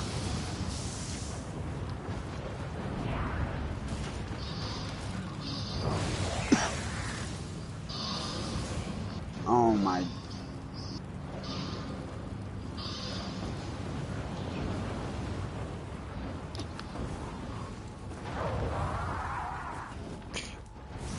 Yup. You can't go in anyways. You need a key. Also, your mic is like super fucked up. Gotta stop moving, man. It's fine as long as you sit still. It's whenever you move and that cord has to stretch. If you just leave the cord perfectly sitting still in the place where it's good, it's fine, and it works perfectly. It's whenever you move around. The testing part doesn't matter, because it's not the mic part that's broken, it's the cord. There's a short in the cord somewhere. Oh!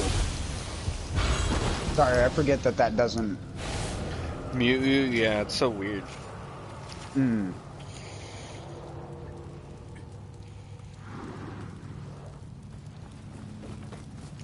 Emil, whenever you're free, check out that song that I sent in the chat. Yeah. It's not.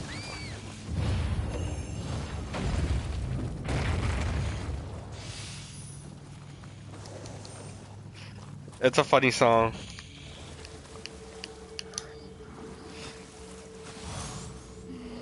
Yeah, I didn't even take off my clothes. I'm coming out naked. Oh my...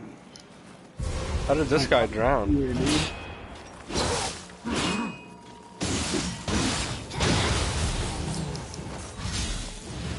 Oh, my ears hurt. Yeah.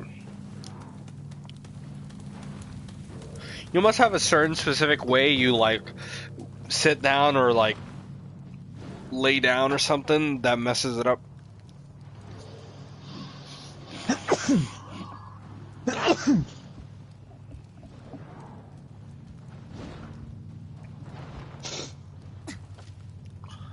I won't lie, I couldn't even focus on what I was doing. I had to mute him for a second.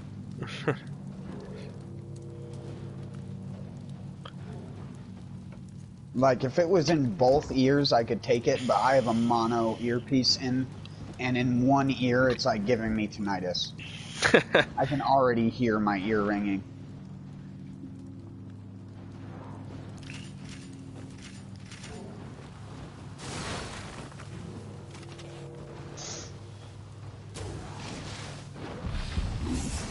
Do you actually have tinnitus though? I've had it before. I know what having tinnitus is like, so I know what the initial symptoms are, and the like light ringing in the ear, and like the warm feeling. Because itis means it's inflamed, so.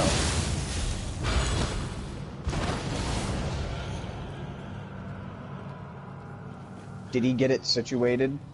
Yeah.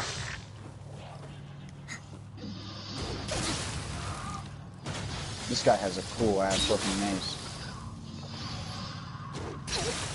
I took the ladder, sorry.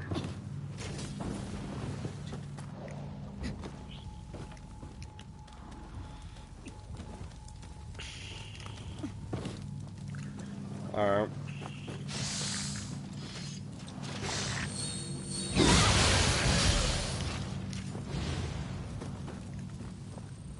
Well, just let Hyro know we can turn on the speedrun in a second.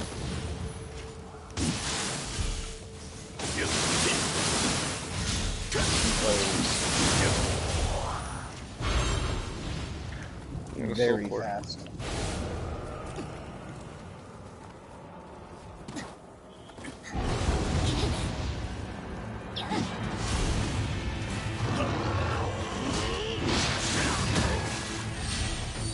Like I said, at this point, you're probably better than me at this game, so. No. Hyro.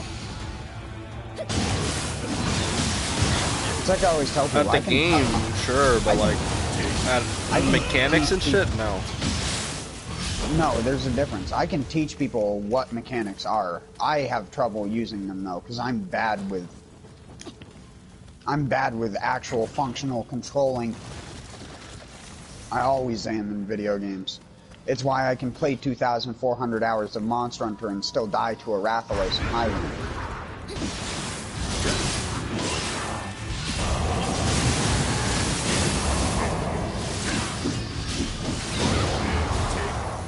I mean, everyone... What? Nothing, just this fucking idiot. I just wasn't expecting it. I can't even like process what happened. The other cooperator in the game was walking near a ledge out where an item was that he didn't need to walk out to because it's not like he could interact with the item. The host walks out there and just walks out like a steel wall and just boop, he just gets shoved right off the ledge straight into the water and dies instantly. I had no other, like I couldn't, the host even like stopped for a second and was like, shit. It's like he was so used to playing other games where you don't collide with other players like you do in this game. Where you can absolutely push your friend off of a ledge and the game does not stop you from doing that at all. So, I've pushed AFK people off of ledges before. What the fuck? So I know it's possible. Goober.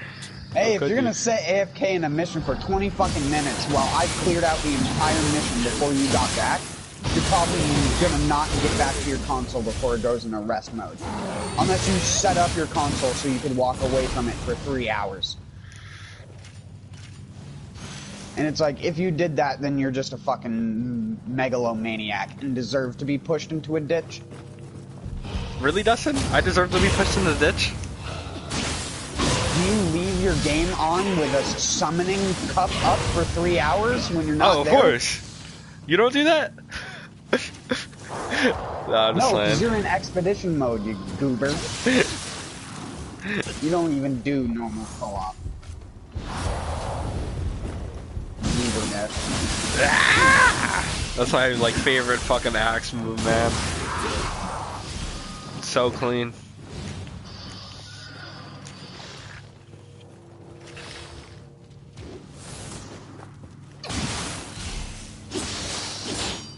Missed like 2 shots.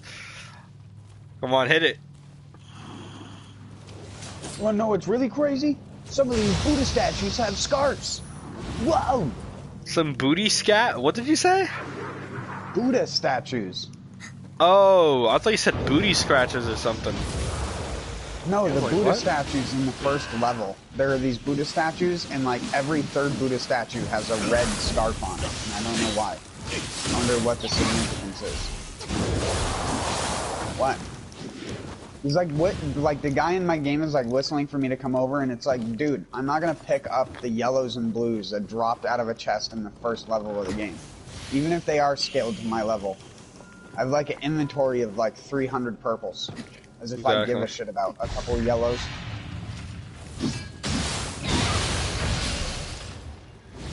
Did you This collect guy's all of one them? of those guys who waits for me to do everything for him, basically.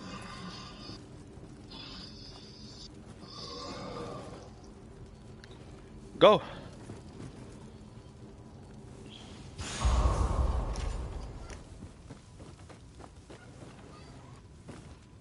I mean, we could already finish this mission in like 2 seconds. It's just that, I don't really want to do that. It takes away. No, yeah, of course. I'm coming there now.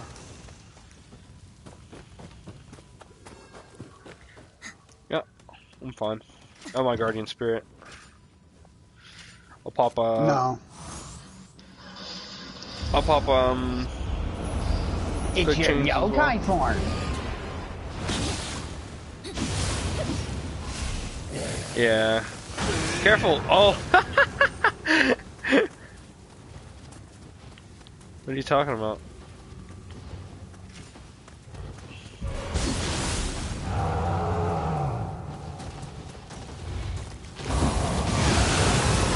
There we go. Regen. Use that ability. Sorry. I won't co-op with you anymore. Yeah. Not until you're higher up. It just takes away.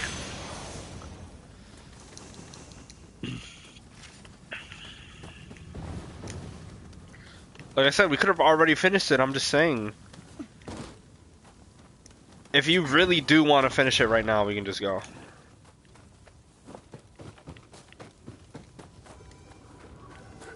Whatever, it doesn't matter. It's all optional stuff anyways. You want to get all the locks, though. Well, let's regen our magic. And then we can... to regen our magic from the shrine. I dropped down over here and then went up the ladder. You gotta come with me. Kiss my rubber man with a banana. What? There Kodama anywhere over here? Panorama.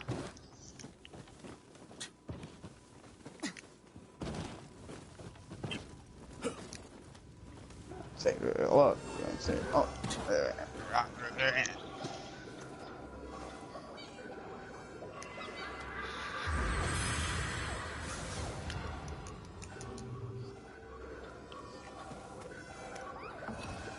Yo, they actually made stuff worth a big chunk of Emrita if you continue selling shit to the shrine, even once you're higher level. That's a huge buff compared to Nioh 1. Nioh 1, like a level 300 items sold to the shrine would be like 100,000 Emrita. Currently,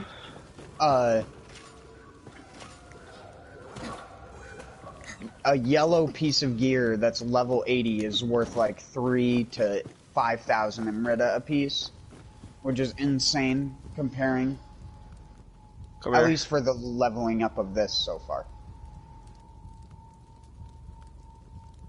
I just got like 200,000. Sorry. I was just saying I got 200,000 Emrita just from selling yellows. Did you get all the Kodamas?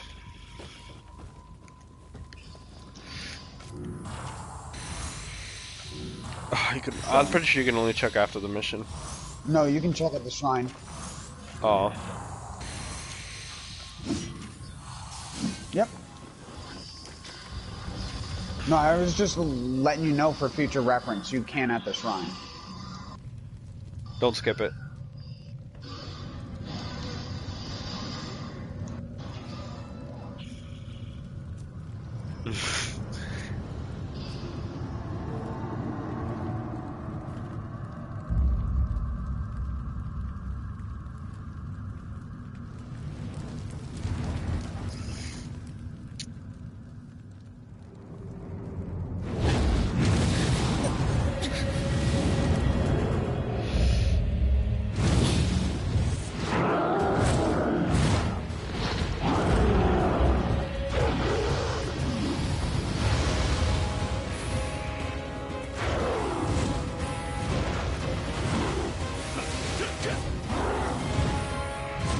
Look how many fucking anti-buffs I have on him.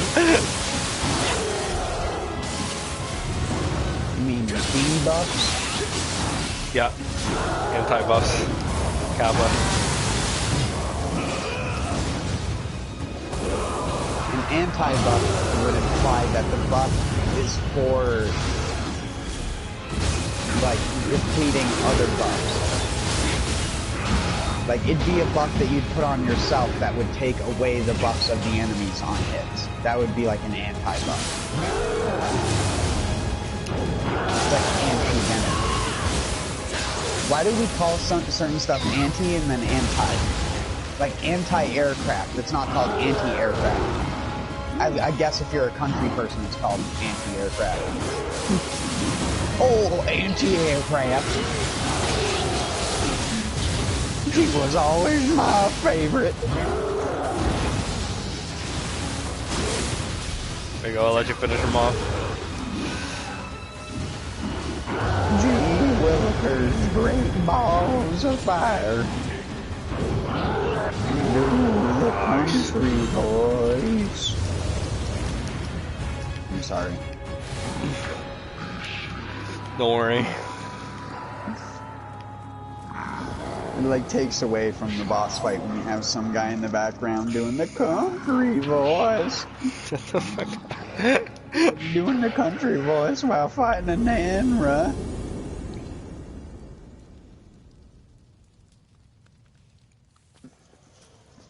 That boss that you just fought though was the boss I was talking about. That is like the hardest boss in the game so far.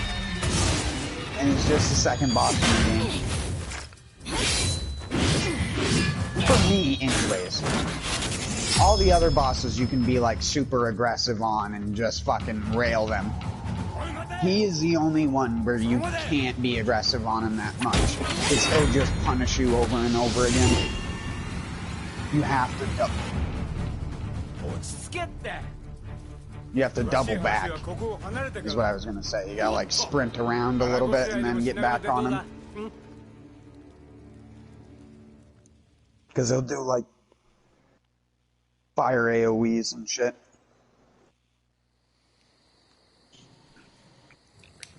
Check out that song that I sent in the chat though.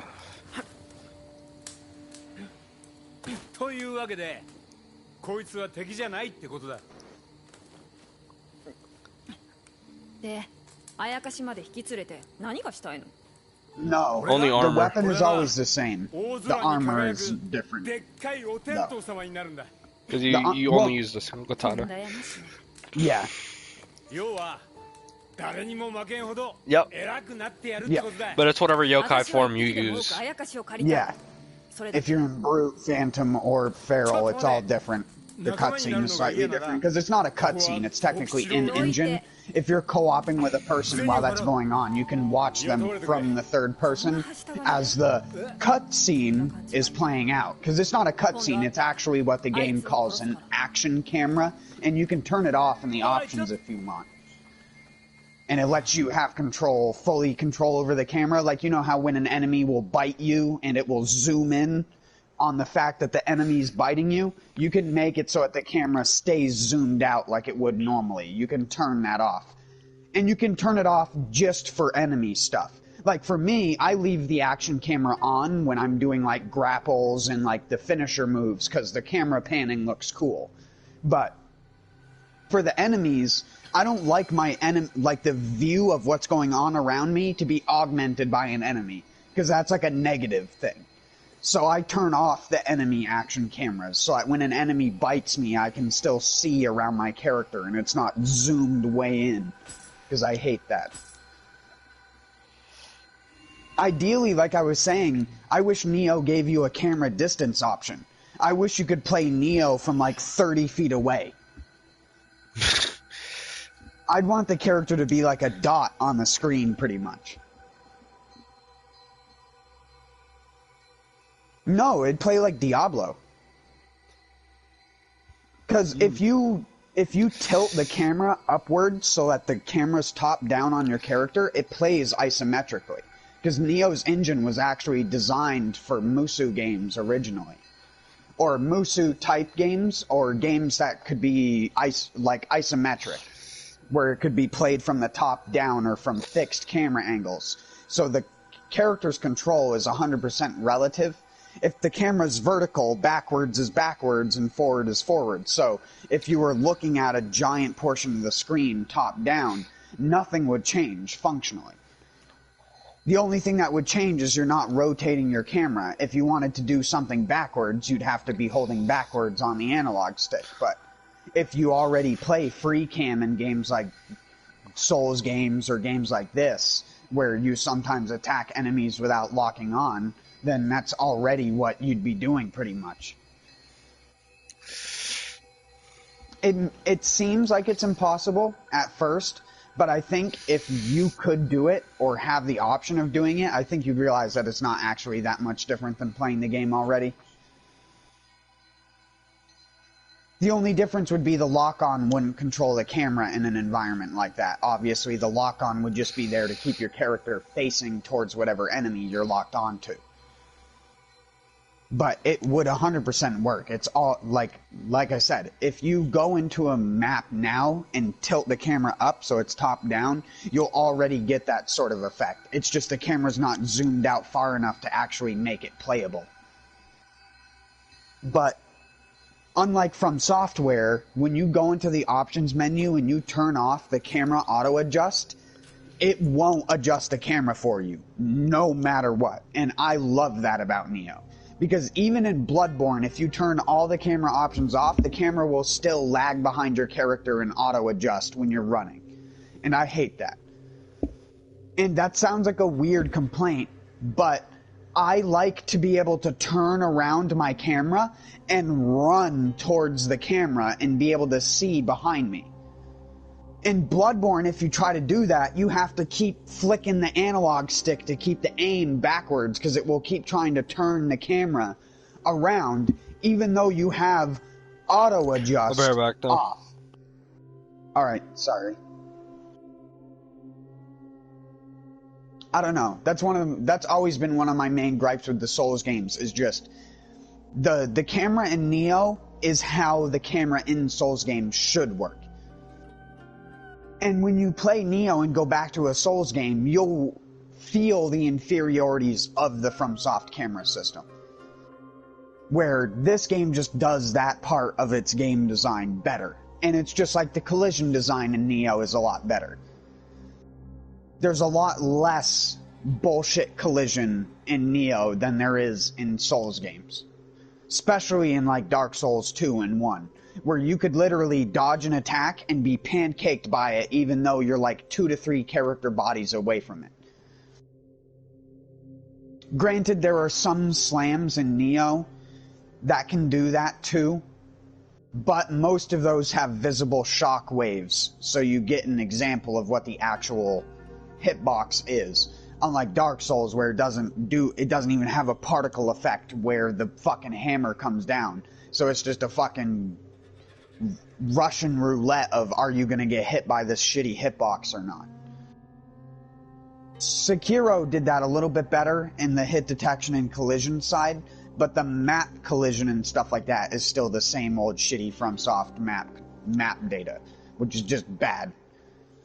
I don't care what anyone says. There's a reason why in every Souls game there's a way to glitch into the ground.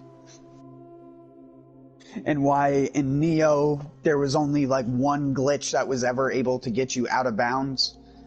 And it was patched almost immediately. And it was only due to, like I said, a weird terrain function on a specific map that allowed the map to flip and rotate.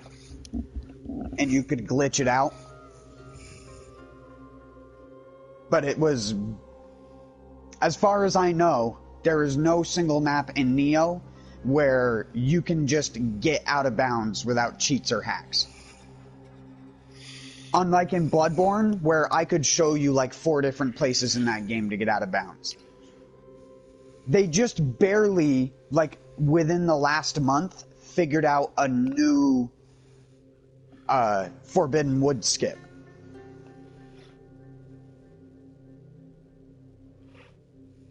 Yeah. It was like 3 weeks ago.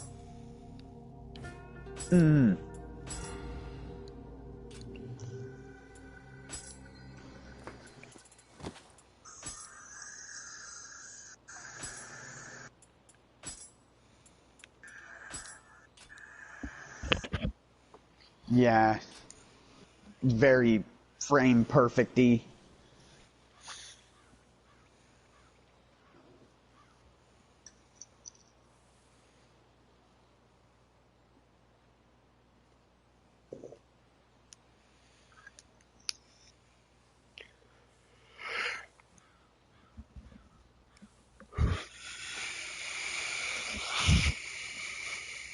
You could just use a hunter's mark.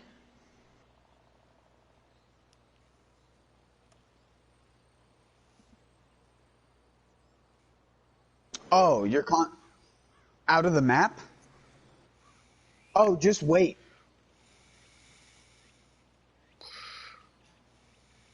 Yeah, I was gonna say, yeah. It'll load you back into the hunter's dream. That was their...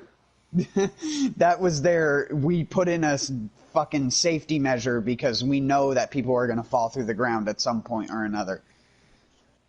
There are places in the Cathedral Ward where if you kill an enemy, run back to Central Yharnam and run back to Cathedral Ward enough, some of the stairwells won't load in properly and you'll literally fall through the fucking ground trying to go into the Cathedral Ward, just normally walking into it.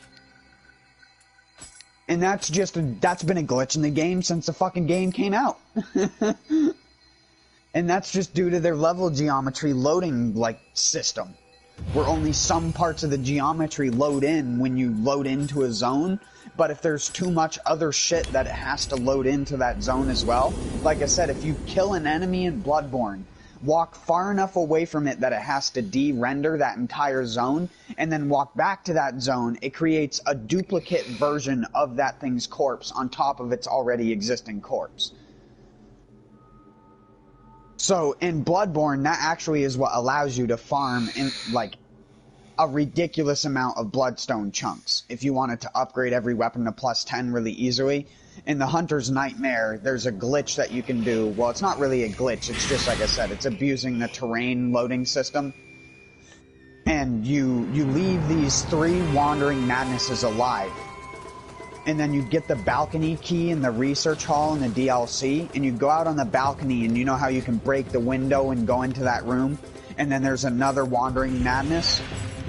What you do is you create that loop where you can jump down to where that elevator is, but except for instead of going to the elevator after you jump down into that room, you run backwards down through Ludwig's boss fight area and back to the Nightmare Church thing where there's the Wandering Madness is at the bottom of the staircase when you get the lamp. There's like the small staircase next to the church cannon giant tentacle dude.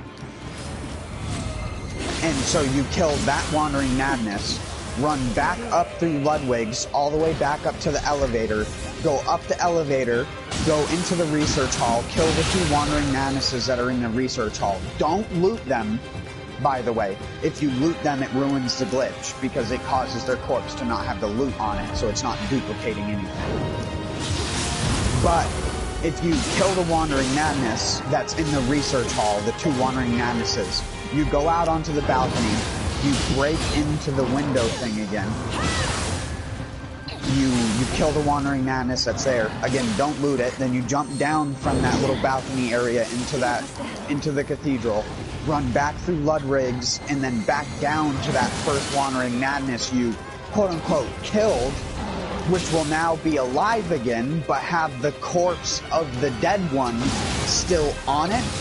So if you were to walk up to the living Wandering Madness, you could actually press X and loot it while it was alive, because the corpse is duplicated. And so what happens is, if you kill it again, that creates 2 corpses. And then if you run and leave the loot without picking it up, you can go back up to the research hall, kill the 2 that are up there, which are also duplicating every single time you jump and go back down to Ludwig's boss room and go back up through. And you can do this loop about 16 to 20 times. Any more than that and you risk causing a memory leak, which you can see happen on one of my streams of Bloodborne like 2 to 3 weeks ago. I think Hyro was watching me when it happened, where all of a sudden the game world just stopped rendering for me, and I was just standing on thin air and nothing was loading in properly.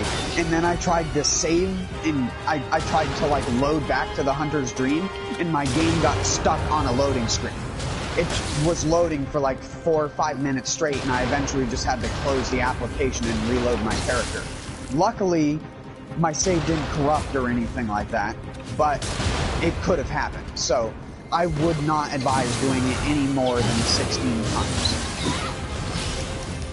And that is about enough to get you like 60 to 80 bloodstone chunks if you don't end up accidentally looting any of them. Because if you accidentally loot any one of them one time, you have to pick up all the corpses at once. Because if you run around again and try to respawn it with the other corpses, even though you only looted it once, it'll respawn all the other corpses that were on it. So if you make the mistake in picking up the corpse, you have to make sure that you pick everything up from it. Because if you do the loop again, it will despawn. But this works with so many other things in Bloodborne as well.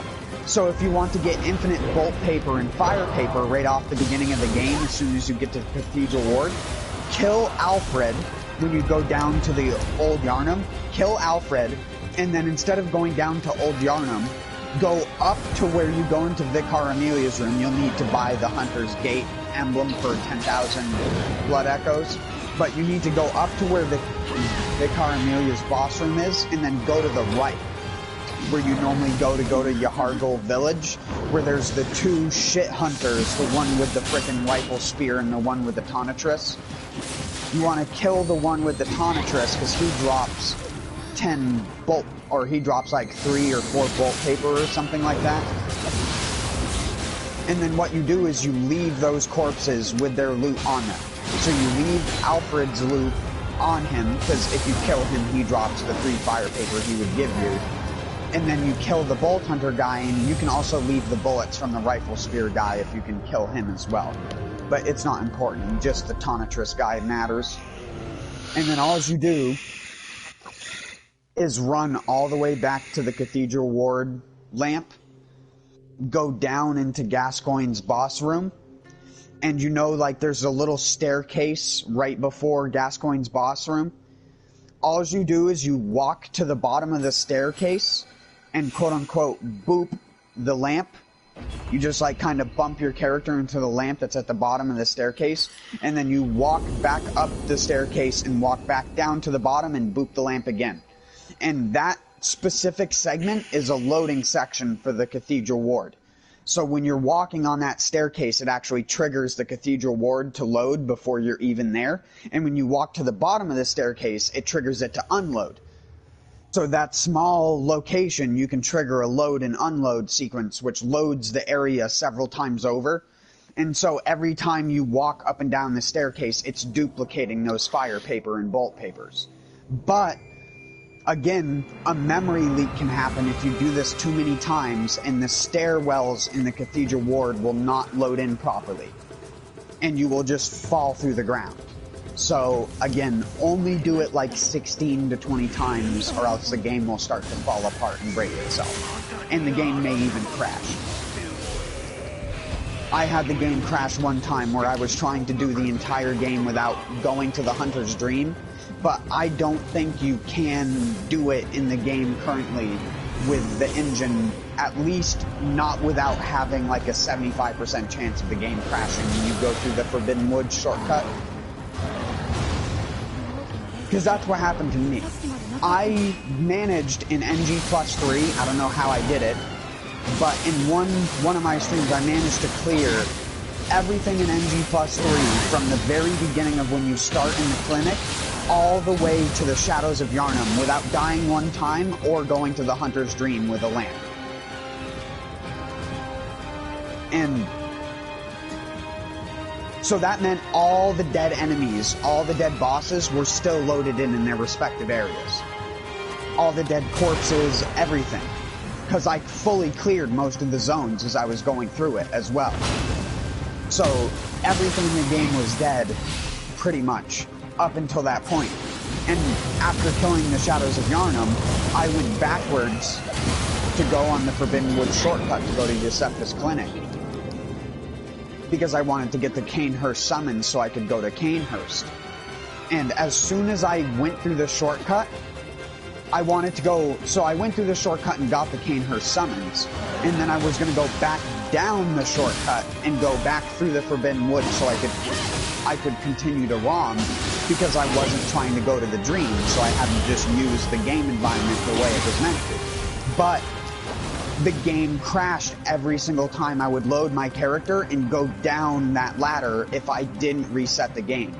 So what I had to do was I had to load the character and then use a bold hunter's mark, which then reset the entire world. All the enemies and stuff that was dead became alive again, and then I could go through the shortcut again and it worked. But it was just annoying to me because I wanted to try and clear the entire game without dying and having all the corpses of everything still be there before even going to the Hunter's Dream. The only reason I wanted to go to the Hunter's Dream was when you kill Marigold's wet nurse and it forces you to go to the Dream.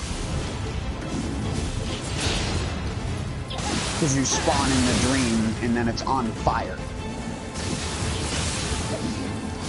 Well, technically you don't have to go to the Dream, but that's where you have to go to fight the last boss, so. And it's also where you have to go if you want to get the DLC. Because you need to pick up the Eye of the Blood-Drunk Hunter. So you can't even do all of Bloodborne without having to load in and out.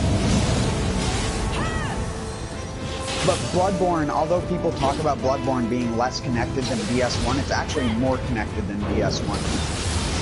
DS1 has way more areas where you have to teleport out of, or the way to get out of them is so redundantly difficult that there's no way to. Because, I mean, the only real area you have to teleport out of DS1 is Nioh's chamber. Which is why when you fight Nioh, you have to have the Lord Vessel to fight him. Because if you didn't, you wouldn't be able to teleport out of his boss room and you'd be stuck there forever.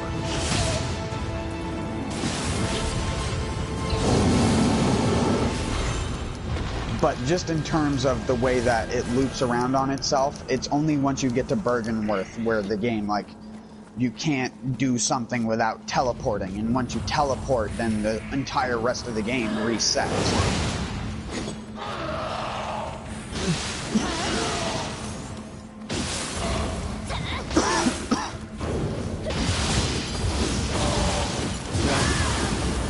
Have a good one, man. No problem.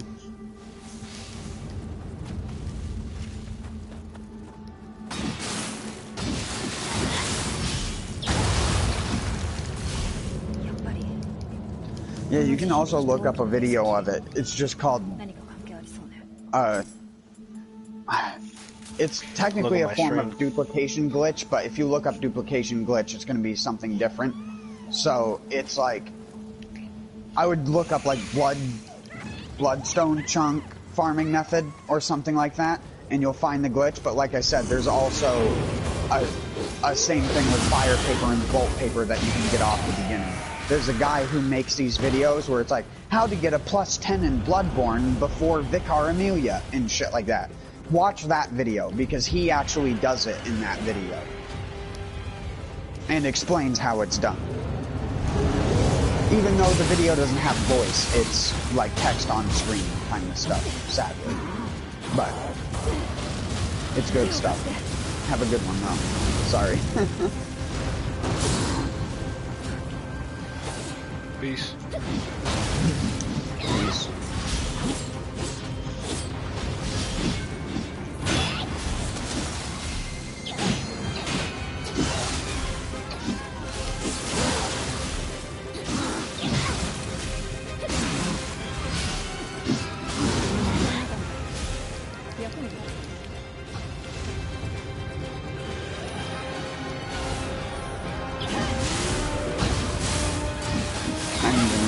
You were back, Tyro. No, I was always here. I didn't even go through what I was going to do. Oh, you fucking weirdo. Tough. Because I need to take a piss, but the bathroom is really occupied. I think my brother was showering or something.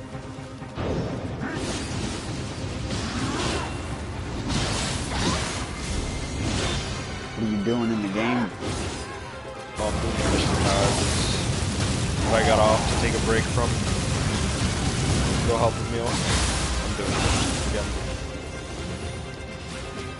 I'm died once and I'm going alright. I haven't died to the environment once because that's what really fucked me up. Yeah, I need to be right back because I really gotta piss. Be right back.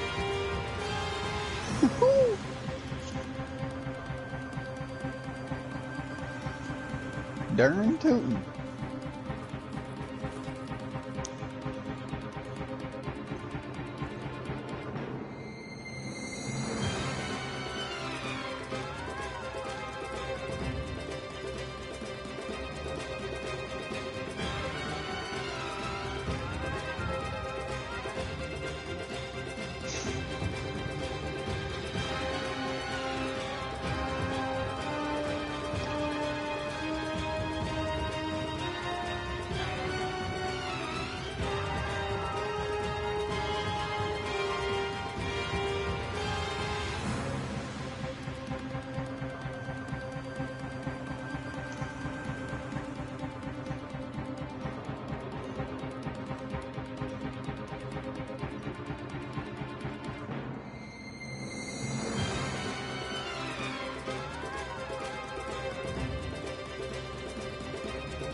Alright.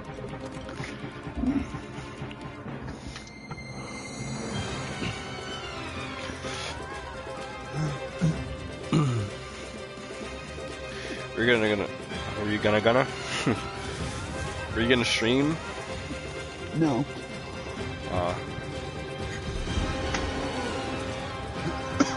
Why you ask? the screen of their ears, but... I was wondering. For like 6 hours.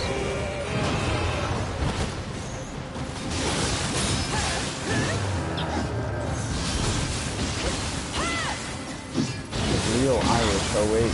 Top of the morning to you!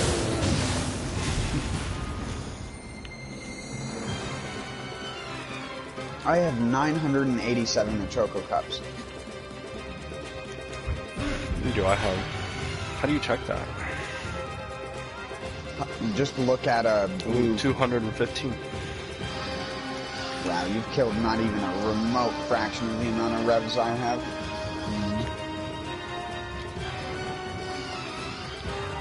I'm a rev maniac, dude. Why are you trying to rev? Why you try rev?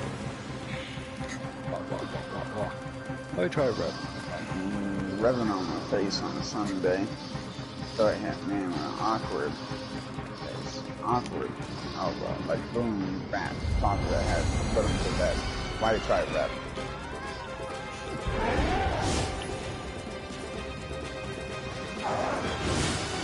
Do you actually know that song? Yeah. Ocean Wisdom? Yeah, you showed it to me. Oh.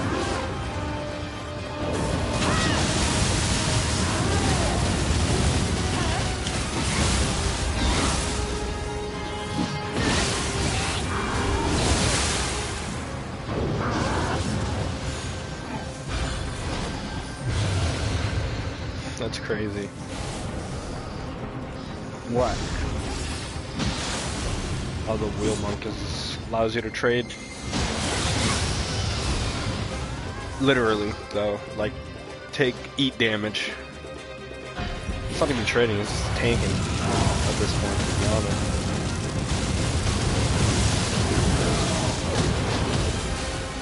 Well, that allows you to trade if the fucking enemy is in the Tengu.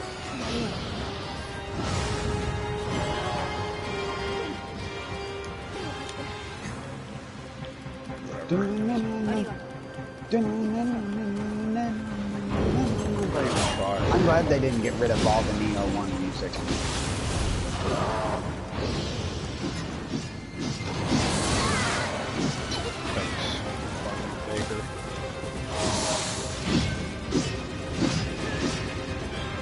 Although I am a little disappointed that some of the boss musics in like the first couple zones don't get reused, but boss music in like the first game gets reused like 3 times. Like the dun dun dun dun dun, the one that plays when you like fight the Obsidian Samurai. It's like the same exact song from Nioh 1. It's like you didn't even remix it, or you didn't even use like the cooler sounding song that you have in like the first region for the first boss in the game, but for no one else so far. Like, why does Mizuki have like the coolest sounding song? And then the Snake has his own song, Anenra has his own song, and then they're like, we give up. That's kind of how I feel. The cat lady also had her own song. I think. I can't actually remember, because I never get to fight her in co-op.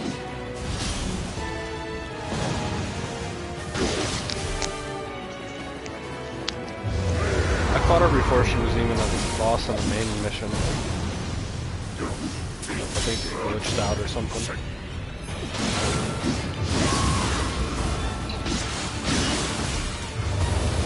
What, the wheel? The wheel girl? He's not inside man. It's a Twilight mission where you fight her before you even get to fight her in the main mission. What I was able to do.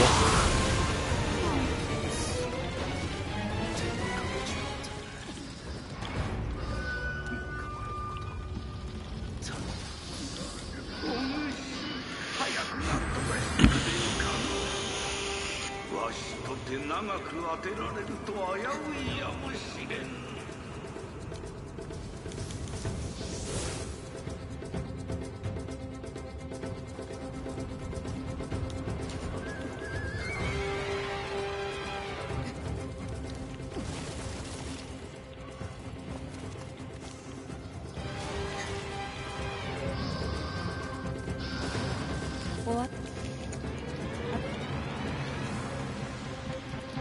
あと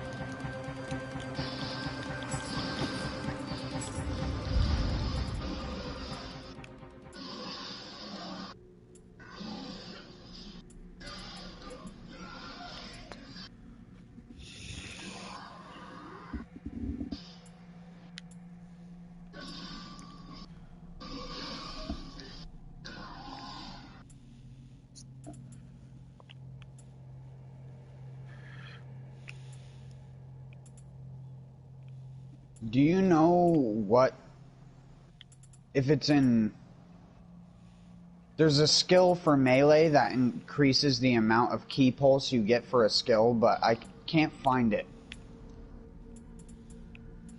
I don't know if you know where it is, if it's in Samurai or Shiftling.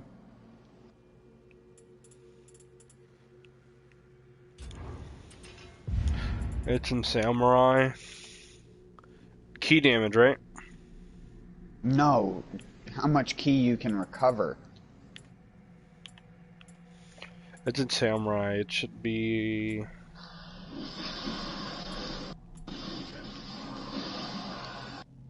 on the right side, all the way to the right. After Flux 2.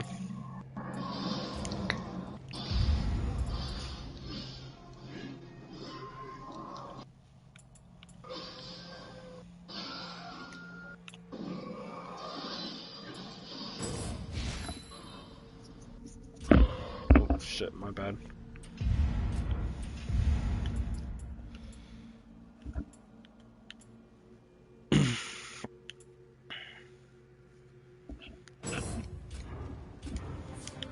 Oh yeah, deliberate slice. I wanted that for my God of Wind in mid stance.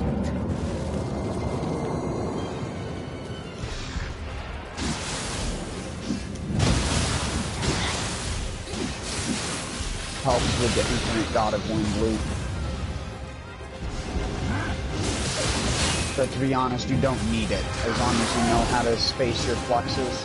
Because if you flux super fast, you actually don't get as much key as if you flux more slow and rhythmically. If you go like, flux square X versus like, flux square X, you get way more key back.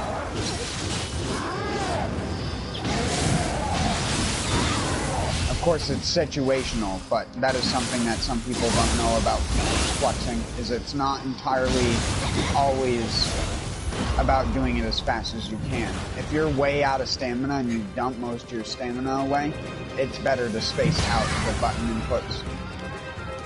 You get so much more key back.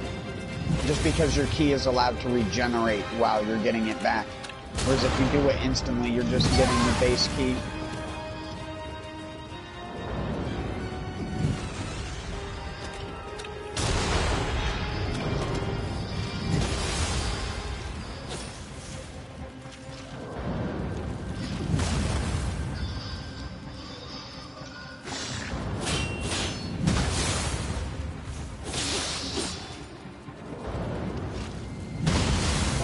This host was fucking useless. It's like, shoot the fucking ranged guy.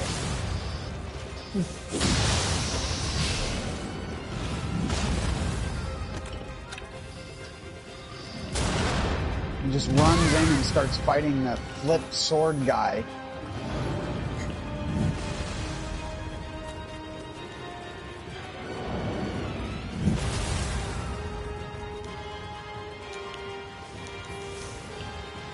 The Cyclops with a sword.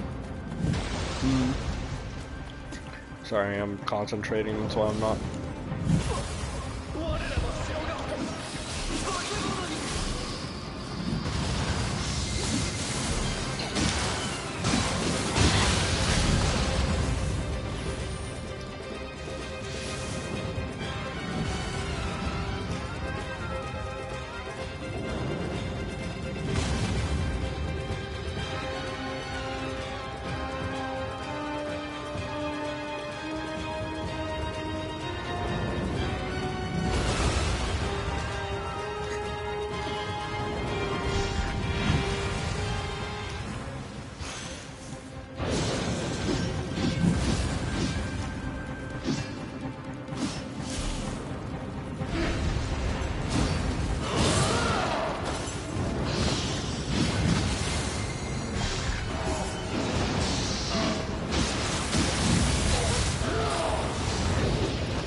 dying to the enemies and not even the boss, or are you dying to the boss? Enemies, but I haven't died yet. It's just that, it's like, they need to stop doing missions like this. You'll get what I mean when you see it. Not fun to deal with.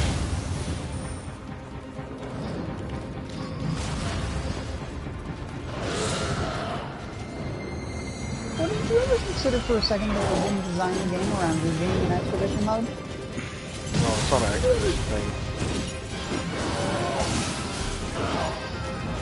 You'll see what I mean when you get to it.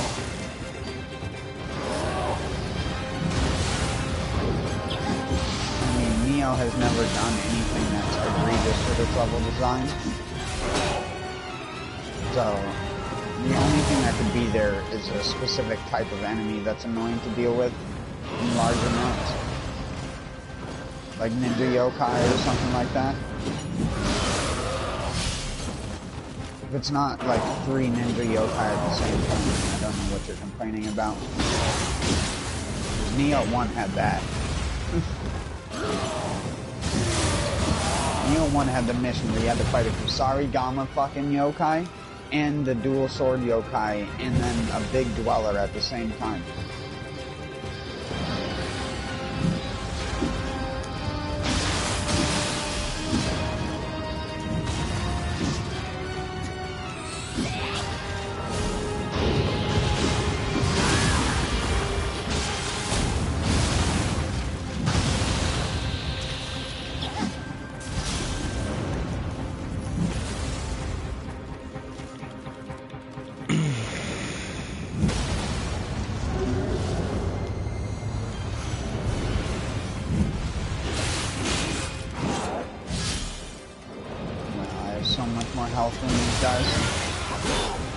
My regen is ticking for 37 to tick on me. It's ticking for 26 on the host and 27 on the other cooperator.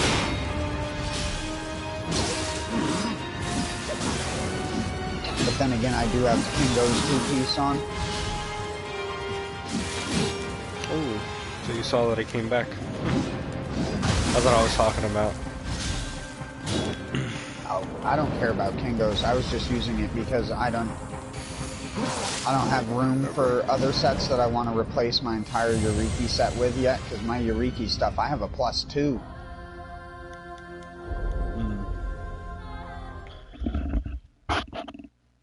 My fucking pants are 193 defense, +2.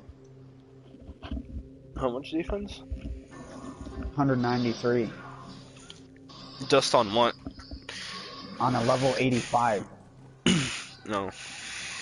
+2. My chest piece is 98 +1, and it's 254.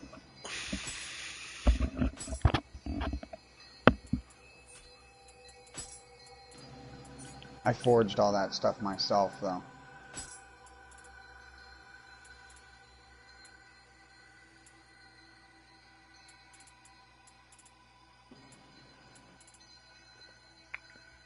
$284?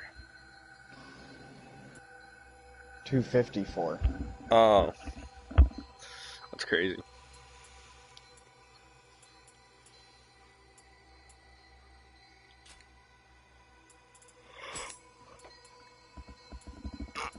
If I was a single sword nerd, I could have 2 single sword based sets on for 2-piece set bonuses, but the 2-piece set bonuses in this game aren't damage reduction, so it's not as valuable.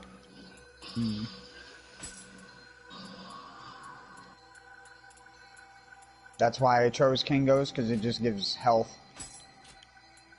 And I just keep the katana on, even though I don't use it. And I just, whatever my main weapon is what I use most of the time. Which I'm using dual swords to get my proficiency up, so I can do the frickin' dojo mission. I'm at 174,000. I need 6,000 more.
らっしゃい。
Oke.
We're back.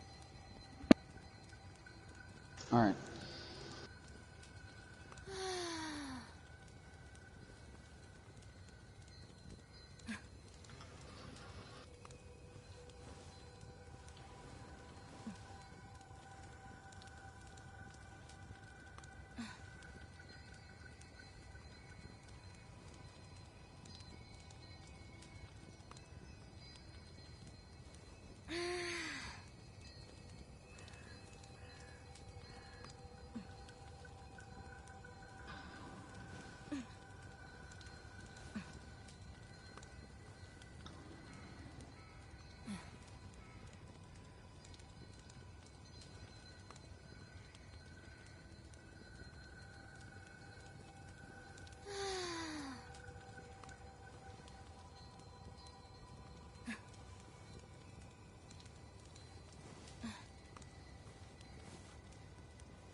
Alright.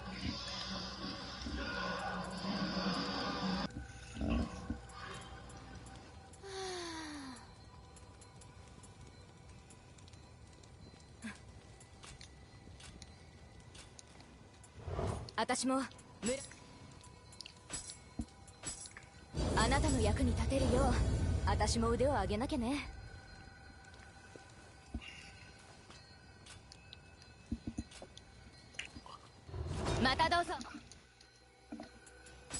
Come by again.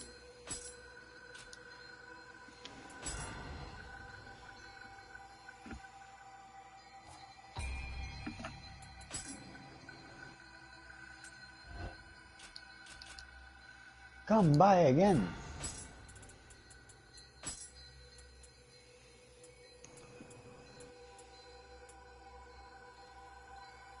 The cat's voice in English is hilarious. It's like an English dude who's trying to impersonate the Japanese voice actor. And how he's like, wow, like, as he talks and stuff. He tries to be cat-like, but like English, so it's like a British English cat voice spoken in like this weird wow kind of voice, and it's just like so fucking hilarious. The second I saw Hanzo reach for his chest, I'm like, they're gonna do it again. I was like, he's gonna pull out the cat, and then they're gonna make the cat joke, and then his guardian spirit's gonna pop out.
何が起こったの？辺りがあなたまで満ちておる。このようにとっとして均衡が崩れることがあろうとは。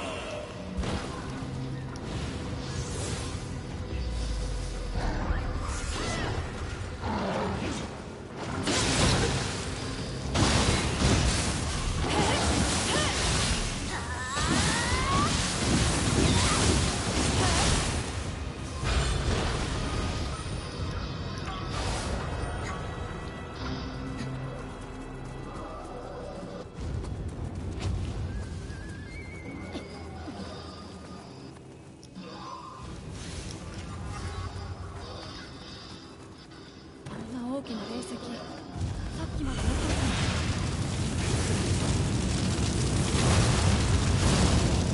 何？この地響きはこの霊石とつながってるの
？Sorry, is my crunching too loud for you? No. Actually, sorry, kiddo. I'm what they call a Chuck E. Cheese ball. Chuck E. Cheese. The stalwart ball of Chuck E. Cheese. Stalls. Oh, I got the stalwart balls made of Chuck E. Cheese balls. You don't even want to know where I got those. It's another Rick and Morty Interstellar TV stick. Stop dying! I like talked you up earlier and stuff. Stop it! I was like, Hyro's better at the game than I am.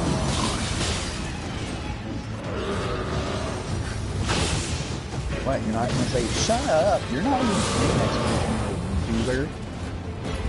I'm trying to concentrate. Why did you say LOL? What? Why did you type LOL at me? What are you talking about? It says rat designer. LOL. Oh, because you sent me something. Also, you just now got that message. Yes. One. Sent that like so many hours ago. Oh yeah, for whatever reason, I don't think they're showing me the notification for it now. Weird.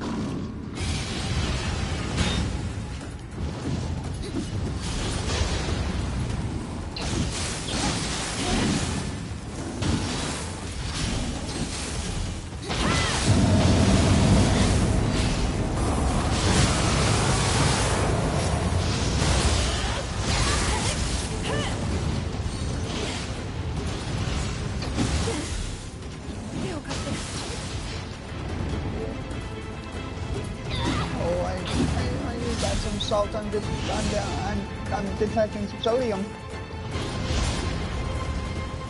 You're supposed to be a no sodium gamer.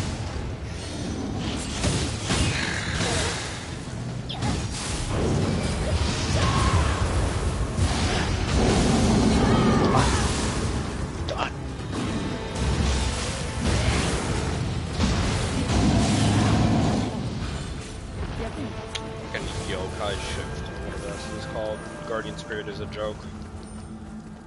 My fucking Ippon hammer is bigger than my hammer on Yokai Shift. Yep. Why do you think I only use Phantom? Because in order for your Yokai weapon to do good damage, you have to power it up.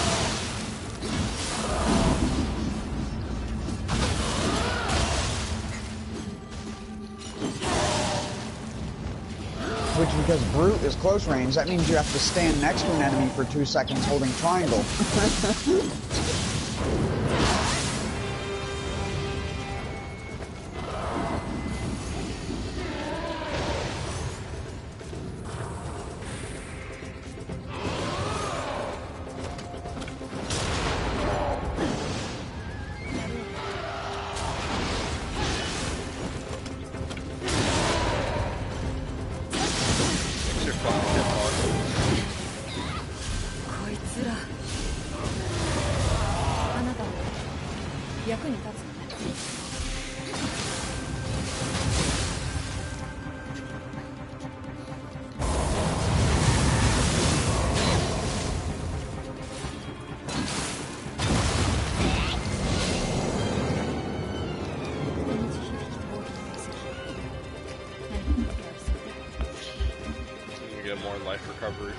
Absorption on my armor.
Sorry, I didn't hear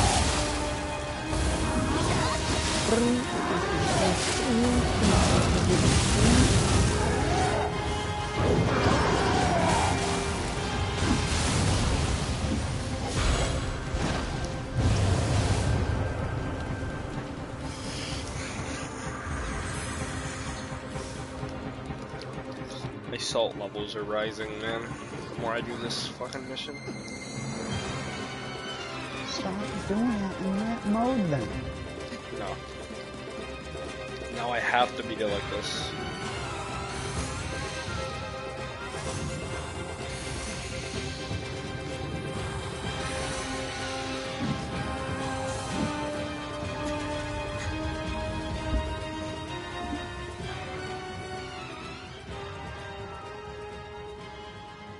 Well, I haven't died yet. I got into the freaking thing that I have to get to.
Are you streaming?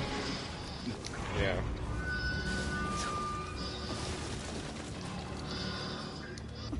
I was gonna have you, because aren't you the party leader? Or is it me?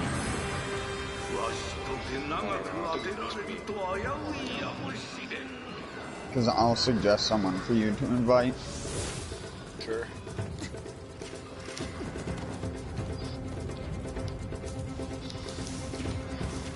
Who is it? It's someone who just barely added me like less than 5 minutes ago. So I have no idea. You know as much as I will. Sure.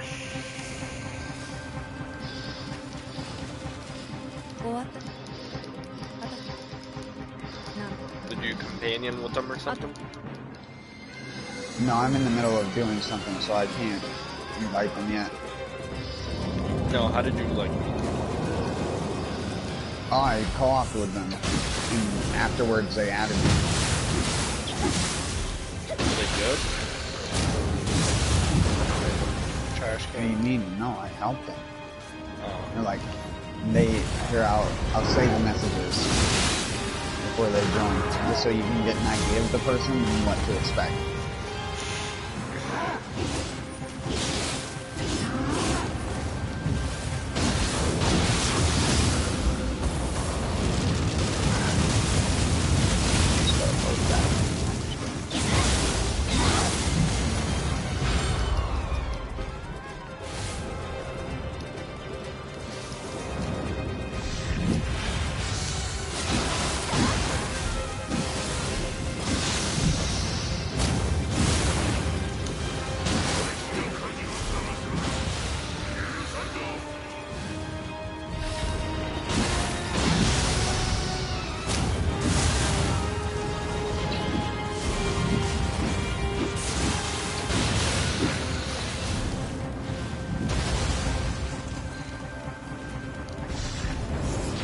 Here, this is literally from the first message.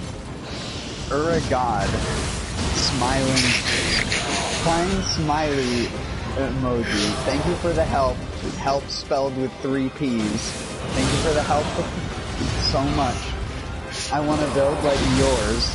Can you help me out with stats and everything? And I was like, yes, however, I don't like to type. If you have a mic and aren't super young, I'd prefer you join our party. And he's like, yes, bro, for sure. Gotta add him.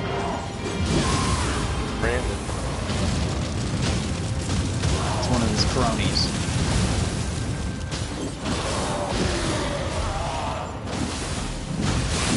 I'm suggesting him now.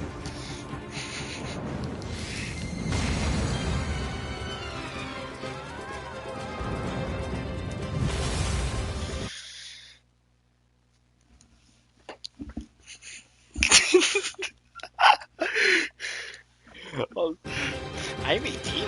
Smiling. Why is this game so loud? Give me a second. Get it turned down.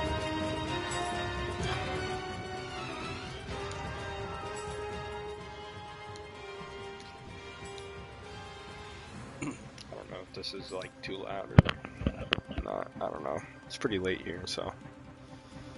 Yep.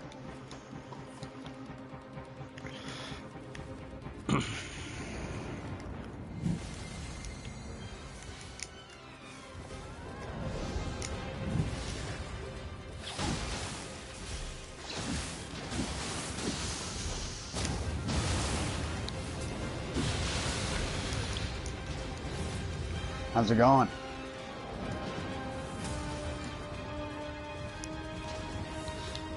Why were you stuck there?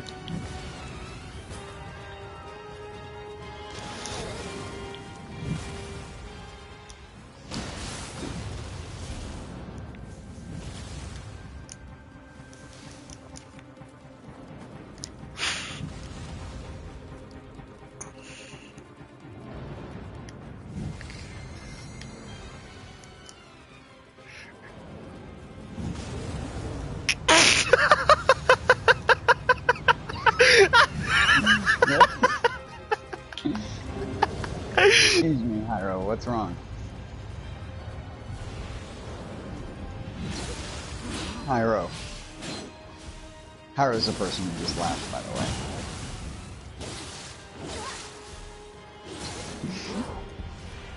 I think he's only laughing because you sound a lot like his friend that we often chat with in here. It's kind of a weird parallel, yeah.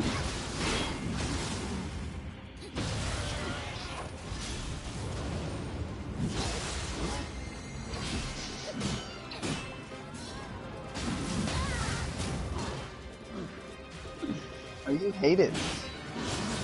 Did you play the first game? You...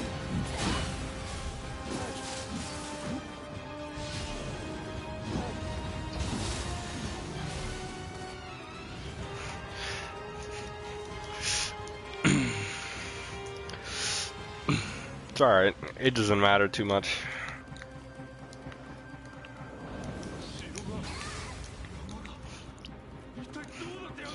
What do you mean, little kids? He's talking about the Gakis. Oh, the Gakis.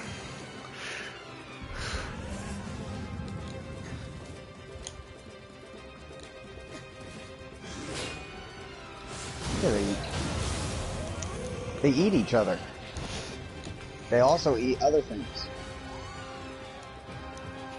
How are you in this second mission when you're level 7? Did you summon in the first one as well? I think...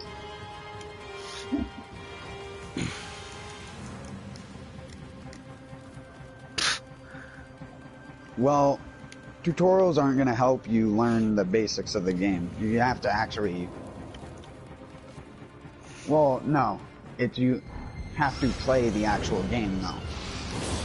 To do that. Like, I can tell you my build. It's not going to make you unable to die. Dude.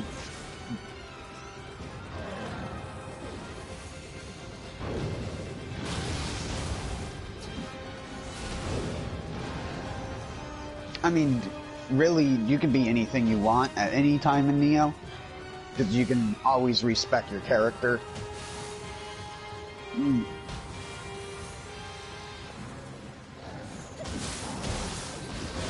Oh. Those are just soul cores. Things you get from defeating enemies. Yeah. No, that's a yokai move. The frickin' the frickin' Beyblade thing that does the crazy amount of damage. Yeah, that's a yokai skill. Yeah.